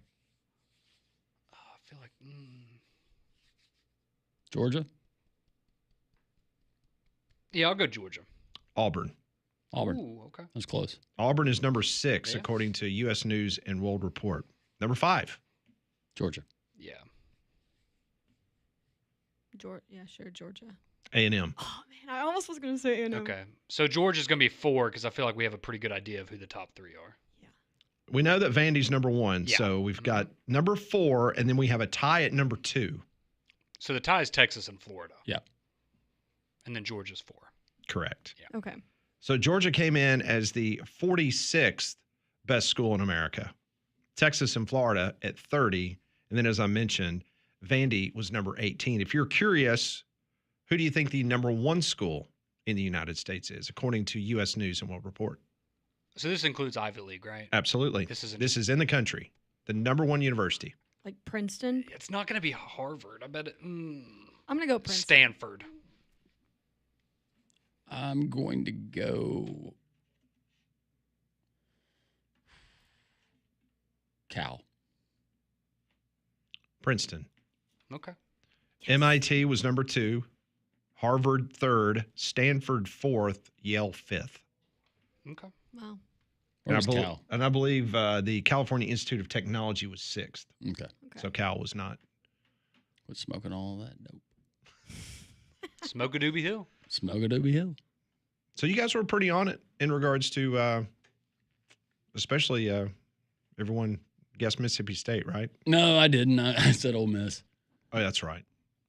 I almost picked Hater. Alabama last. I knew that'd make people mad, but it was not very difficult. So Alabama, according to U.S. News and World Report, 171st, Auburn 105. Yeah. And what's the criteria for going into this? They rank the university's yearly tuition, enrollment, and acceptance rates. They have a formula that they use every year. Yeah, they might want to reevaluate that one for next year. I was about to say Alabama's probably. There might be a couple of schools on there. Their acceptance rate might be altered. Not from the SEC. We're having a great week. We'll do some Pat Ponders. Also, the worst thing I've seen. This is the Friday edition, 3-Man Front.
123, three-man front on Jox.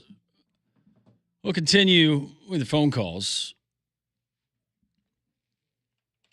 Don. Hello, guys. How's everybody doing? Hey, Don, how are you today? I'm good, Pat. I tell you what, man, that dadgum legend, legend, something else, my friend. We had a ball doing the show, and just to let everybody know. And Molly, I hope you can watch this because I want you to critique me and PG's acting abilities because it was a little skit. And Landon, you appreciate this. Me and PG were supposed to be escapees from an insane asylum, but being a Florida fan and an Auburn fan, it's hilarious. It's hilarious. It really is. But Molly, great job, fantastic job on Bull Durham, and that's one of my favorite movies. But which was better, Bull Durham or Animal House, Molly?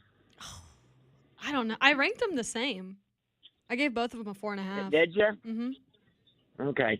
Well, I didn't. Hey, I warned you about Animal House, but I didn't warn you about a couple of things in Bull Durham, everything. But I like that you like raunchy movies. By the way, that's part of me. But hey, Molly, I got to tell you how much fun I had with your friends the other day and your parents. That was a great Tuesday. That was one of my favorite Tuesdays I had. And your friend Ben, me and him exchanged numbers, and they adopted me as a new Nebraska Cornhusker, Molly. Well, good. We'll have to get you some Husker gear. Maybe he can make a trip up with your parents to a game. Well, no. That sounds like a good idea. We don't. Yeah. But hey, Molly, I did Cooler talk full of to runs. you. I did talk to you. But I did talk to Molly's mom about going to an Auburn game together, though, with Molly's mom being an Auburn fan. Yeah, that'd be great. And everything. And Molly, she's actually been to 17-16 before. Has she really? My favorite place in Auburn. But guys, I hope you watch our show tomorrow. We had a lot of fun doing it. And Pat, at the end, we had a little touching moment about Larry from Shelby and your good old buddy Charles from Reeltown. So got a little sentimental at the end. Oh, it's But good. guys, I'll check it out in the morning. Everybody have a great weekend, everybody. Thanks, Don. Thanks, Don. Appreciate it. So your mom's been down to 17-16, according to Don. Sure. I have no idea. That's where him and Damien went, right? Mm-hmm. When Damien and Don hung out for the weekend. Well, when they were doing their scouting for this upcoming season of their SEC-wide road trip. Yeah. That's still happening, right? I've been told it's not. That's really disappointing. Do you think you can get a signed Matt Rule something for Don? I'll see what I can do. Yeah, just like a sock, corn cob, a sock, or sock.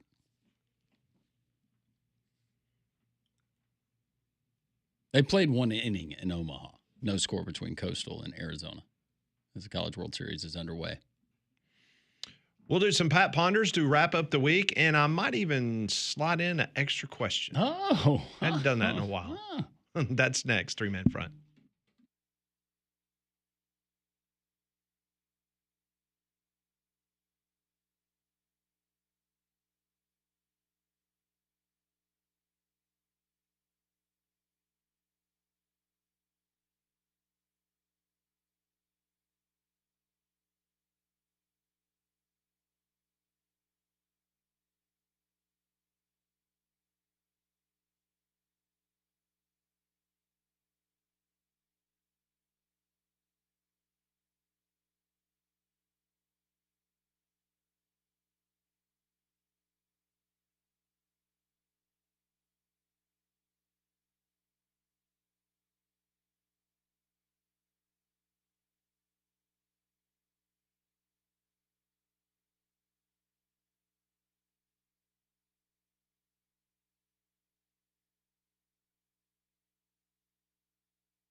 131, three-man front on Jox. Appreciate all of your texts, all of your interaction today. We got Pat Ponders, maybe a bonus, coming up in just a moment. Tell you about Prize Picks all the time, your daily fantasy source. If you're just a fantasy sports player, but you want to win real cash, up to 2,000 times your cash, you can do that.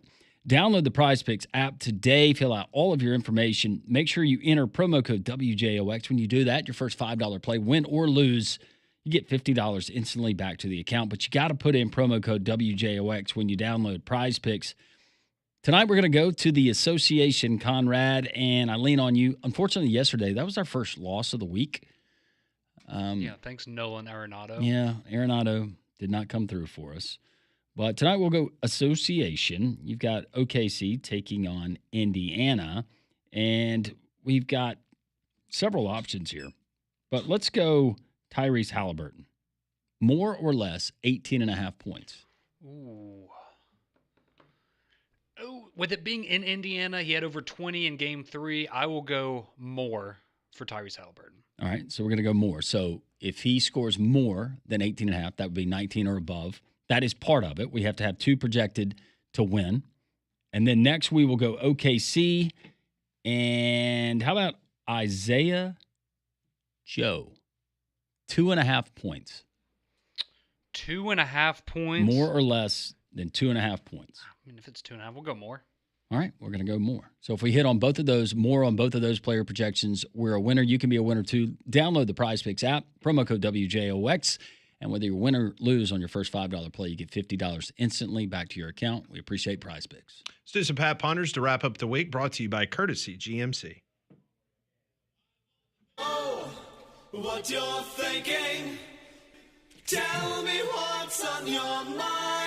It's time for Pat Ponders. Brought to you by Courtesy GMC in Trussville. Goodbye and see them off of I-459, exit 32 in Trussville.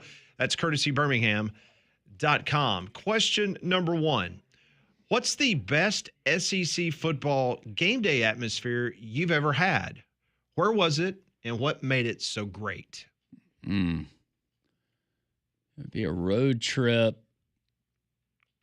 I think it was actually probably Georgia, because I was with my buddy who was a season ticket holder at Georgia, but we held the cornhole court all day in the quad, and it was a great time until after the game. So that was Auburn, really Georgia? tired. It was Auburn, Georgia, yeah. Wait, okay, are we doing best or worst road trip? Sorry.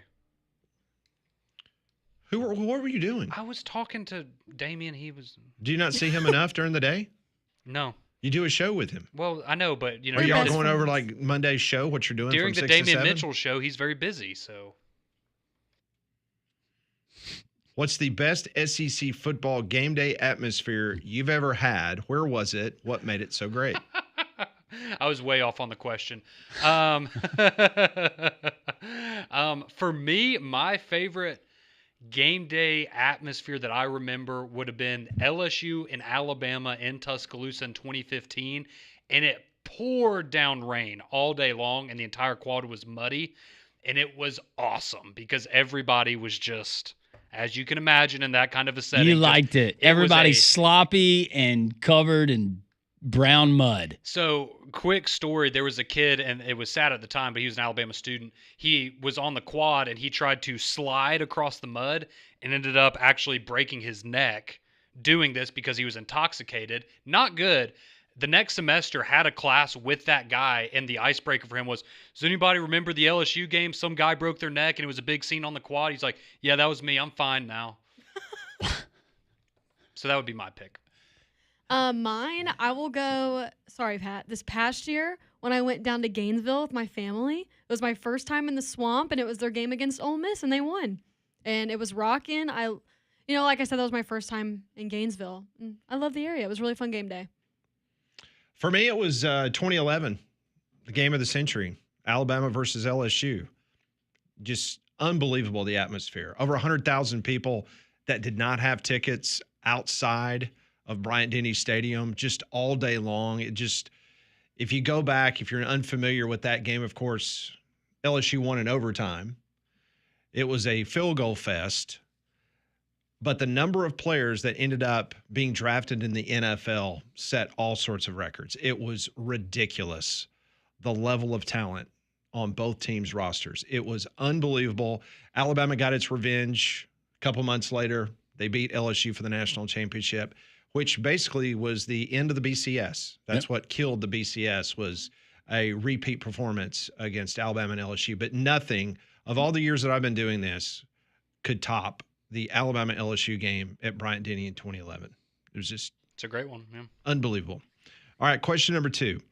You can steal one player from your rival Major League Baseball team. Who would you take? Because Rafael Devers is kind of a pain in the butt, I'll go Garrett Crochet. Yeah, I'm going to take Juan Soto. It's a good one. So you consider the Mets over the Phillies as the big rival? Yeah, my choice was either Bryce Harper or Juan Soto. Who's considered Detroit's biggest rival? That's what I was just trying to. I guess Be the Guardians? or either the Guardians or the Twins. And I know a lot of people in Detroit don't like the Blue Jays. Is there a rival from any of those teams you would take? Not that I can think of, really. I like our team right now, honestly. So you'd take Soto? Yeah. Well, that'd be interesting. Put him in the lineup with Acuna. Yeah. Wow. That'd be something. Bat him 9th and 1st. Hey, Juan Soto, we're going to trade for you. You're going to bat 9th for us. But here's the logic, Juan. Sit down. Sit down. Just calm down. Hear me out. Kidding me? I was hitting behind Aaron Judge last year. Now I'm hitting 9th? Yeah. That would be cool, though. Wait, there's Nick Allen and then there's me? Question number 3. In a recent poll by Ecosphere Research, they listed the top 10 easiest sports to go pro. What do you consider the easiest sport to make it as a professional? And then I'll give you their list. Okay. Are we counting minor league baseball as professional? Based on this list, no. All right. Okay. Because that would have been my answer. I think it's going to be bowling. Okay.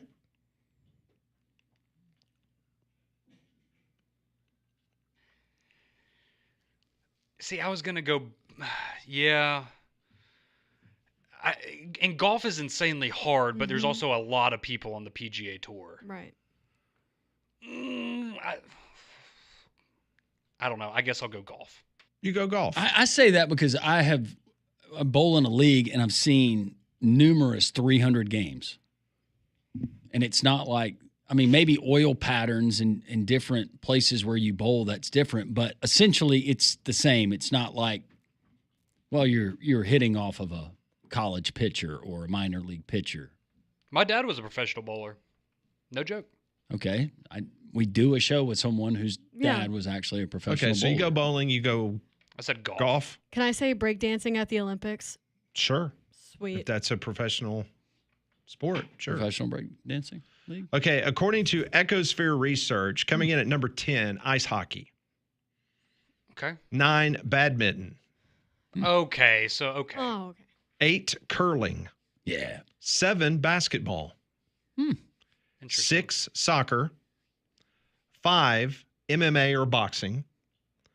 4, bowling. 3, track and field. That would have been a good one. Yeah. 2, tennis. And according to Ecosphere Research, the easiest sport to go pro in is golf. Huh. Because of the numbers. That makes sense. Yeah. See, And the That's how I different was thinking tours of that it. they have where you're classified as a professional. Well, and that's why if minor league baseball had counted, it would have been based because Right. there's so many opportunities. Yeah. Next question. If you lived in Orlando, Florida, which theme park would you attend the most during a calendar year? Would it be Universal or Disney? Universal. I'd probably go to Universal more too, just because of all the roller coasters. It's just a lot more of an adult vibe. Yeah. Now, if you had kids, I'd understand Disney. Yeah, see that? Yeah. I was about to say, personally, I would probably go to Universal more, but I could also see for Disney, right? Because you could mix it up and, oh, well, this weekend, let's go to Magic Kingdom. Well, you can do the Let's same go thing, to though. MGM. Yeah, that's Kind of for Universal, you got Epic now. Also, they just opened all these parks. Wait. So the Marvel stuff, that's at Universal? Yes. Oh, I thought that was at Disney World. Oh, okay. Then, yeah, Universal. Yeah, if they got all that new stuff, that's for them. Yeah. Yeah. What about you, Pat? It would probably be Universal. I mean, going to both. Last time I was in Orlando, I went to both of them, and their rides are better. Yes, very much so. But Disney is still Disney. I mean, yeah. Oh, I love Disney. Yeah. Where it's like can't the get that anywhere all-encompassing, Mm-hmm. where it kind of feels like Universal. They're more geared towards the thrills. I'm looking for the thrills. Yeah, and I guess it's different now because they have more stuff. But like when I went to Universal probably 15 years ago, it felt like you could do a lot of the stuff there in one day. Yeah. Right, or maybe two, and you could get the full experience. Whereas Disney, you really feel like you have to go for a whole week if you're going to get the most out of it. Speaking of theme parks, wearing a poncho on a water ride, would you ever do it? And my question is, doesn't wearing one defeat the entire purpose of the experience of a water ride? Well, it just depends. Yeah, lame. Well, if you have a change of clothes, I've always said if I go back on a water ride like that, I'm going to have a change of clothes. I'm not walking around a theme park with. So you'd wear a poncho with wet arse all day. See, if I am on the water ride, like when you first get to the park, absolutely. But if it's like the last ride I go on, then maybe not, because then we're about to go home. But before you answer, Conrad, Dollywood, I know at one time they had on their log flume, it had the steepest drop or something. I don't know if it's still there. So there is a thrill there. Yeah. For the actual drop, kind of the adrenaline rush. But I will wear a poncho if I do one again. Yeah. Yeah, well, I wouldn't, and I think a lot of it too for me, and I guess this goes back to being a kid as well, but typically when you're at one of these places, it's normally scorching hot outside, and so going on the water ride is kind of nice and refreshing. And I guess, even with the poncho, it'd still be that way, but at least the last time I remember going, like they had stuff where you could, you could put your phone in somewhere, your wallet, so that stuff doesn't get wet. And I understand, you don't want to walk around in wet shoes, but well, your wet shorts. I don't mind it. And just on a hot day. And you're miserable. And then you go and get one of those where the harness or whatever on the ride, it straps there in a certain place, and then it starts bunching up, and then you got chafing, and then you've got to get is there a pharmacy around here? I'm unbothered by all those things. So in other words, you don't want Disney rot. No, I don't want Disney rot. That is a real thing. Yeah. All right, bonus question for the week. Yay. Hey. What do you consider the scariest animal on Earth?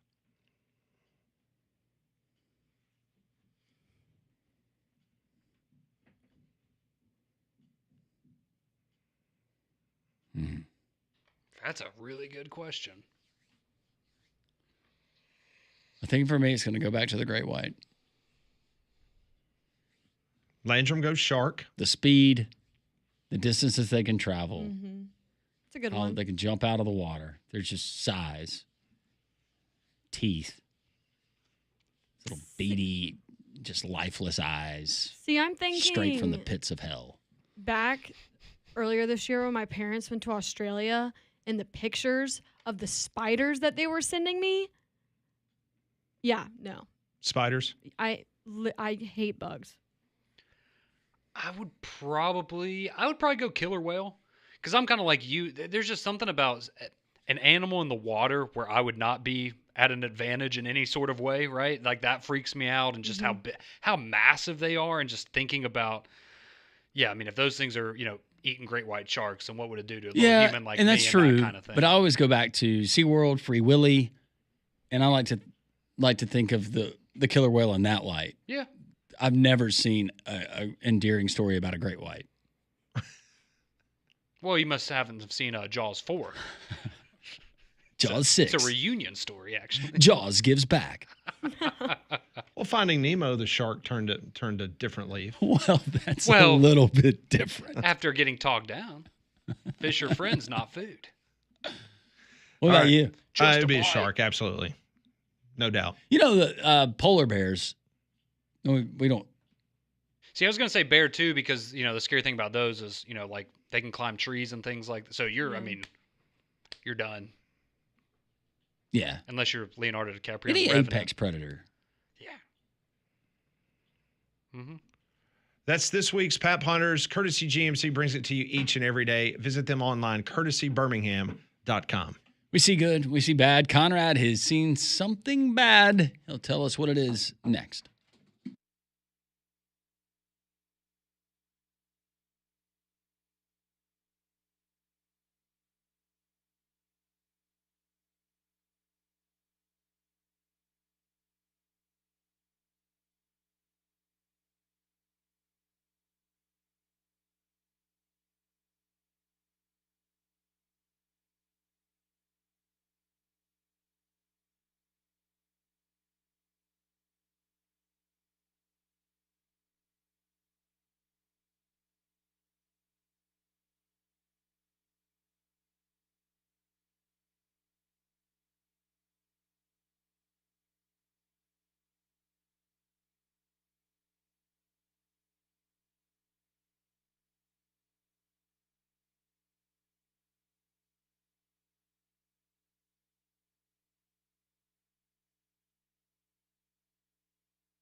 $149 on Jox. This is three-man front. Pat Landrum, Molly, Conrad.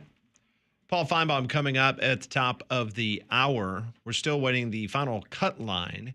It's currently at +5 at Oakmont at the 125th U.S. Open. Scotty Scheffler, he is in the clubhouse at +4. So as of this moment, it looks like he's going to be okay. But again, it looks like right now the leaders are at -3 in the tournament. So the course is definitely having its way today. Well, if you have an anniversary coming up, or if you're even thinking about popping the question, Diamonds Direct is your place to go for life's most meaningful moments. They're bound to have something, whatever your style or your preference might be. They will definitely have you covered. And if not, there's absolutely no worries at all because their experts can help you out with a custom design. Their showroom is absolutely beautiful with over 1 1,000 options. And I know it seems like a lot, but their diamond experts do an amazing job of being able to help you find the perfect piece that you're looking for. So go by and stop in the beautiful showroom at our friends at Diamonds Direct. A reminder, we're going to be live next Thursday at Rickwood Field. We'll be broadcasting from the East-West All-Star Classic, a tribute to the Negro Leagues, next Thursday at Rickwood. So hopefully folks will take advantage of a very inexpensive ticket, $12.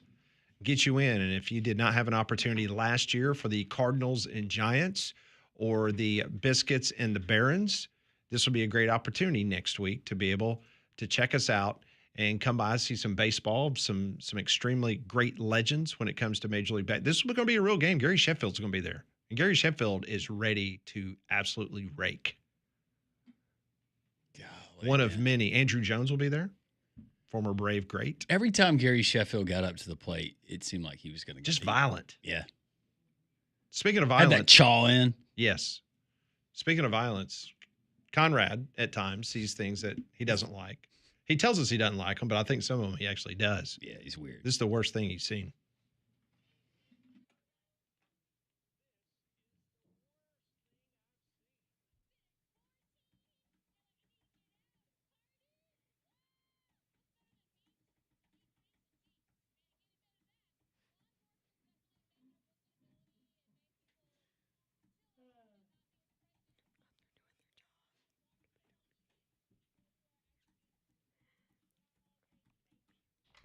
All right, this may be hard to believe, but we did not plan this at all. Sometimes things just work out a certain way. So we've been talking about Jaws a lot today, kind of randomly with these movies. So here we go. So the biggest great white shark ever recorded is currently headed towards North Carolina. Okay. So the shark it could have been worse. You could have said Gulf Shores. Yeah, that is true. So the shark who has been named Contender is 14 feet long, weighing in at over 1,600 pounds, believed to be over 30 years old, was recently tagged in the North Atlantic Ocean back in January, 45 miles off of the Florida-Georgia coast near the Jacksonville area. After disappearing from radar, it has now recently reappeared, with the shark traveling towards Pamlico Sound in North Carolina. Oh, boy. Which is a very popular vacation spot during the summertime in the United States. So, yeah, as I told you, the shark is over 14 feet long, 1,600 pounds, 30 years old. The belief is that right now he is stopping for a feeding period and then will continue his swim up to North Carolina.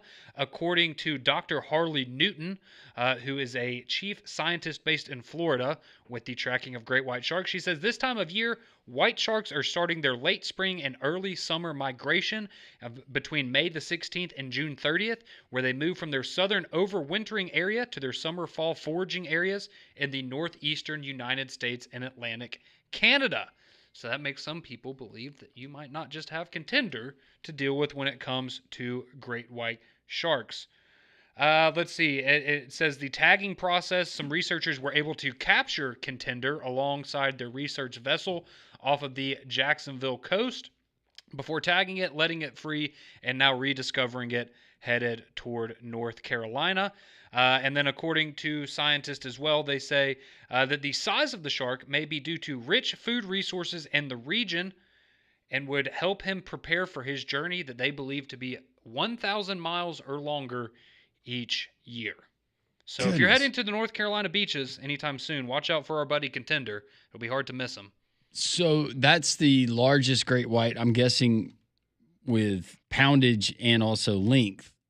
The longest, I don't know how much it weighed, was from Western Australia in 1987.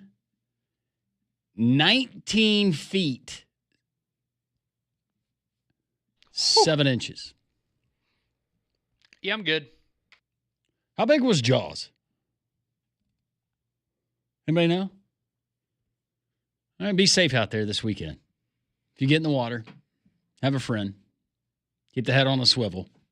No bait fish tied to your ankle. Hadn't gotten one of those stories yet. Thank goodness. That's going to do it for us. We appreciate your participation. Be nice to one another. God is great. Paul Feinbaum of the Paul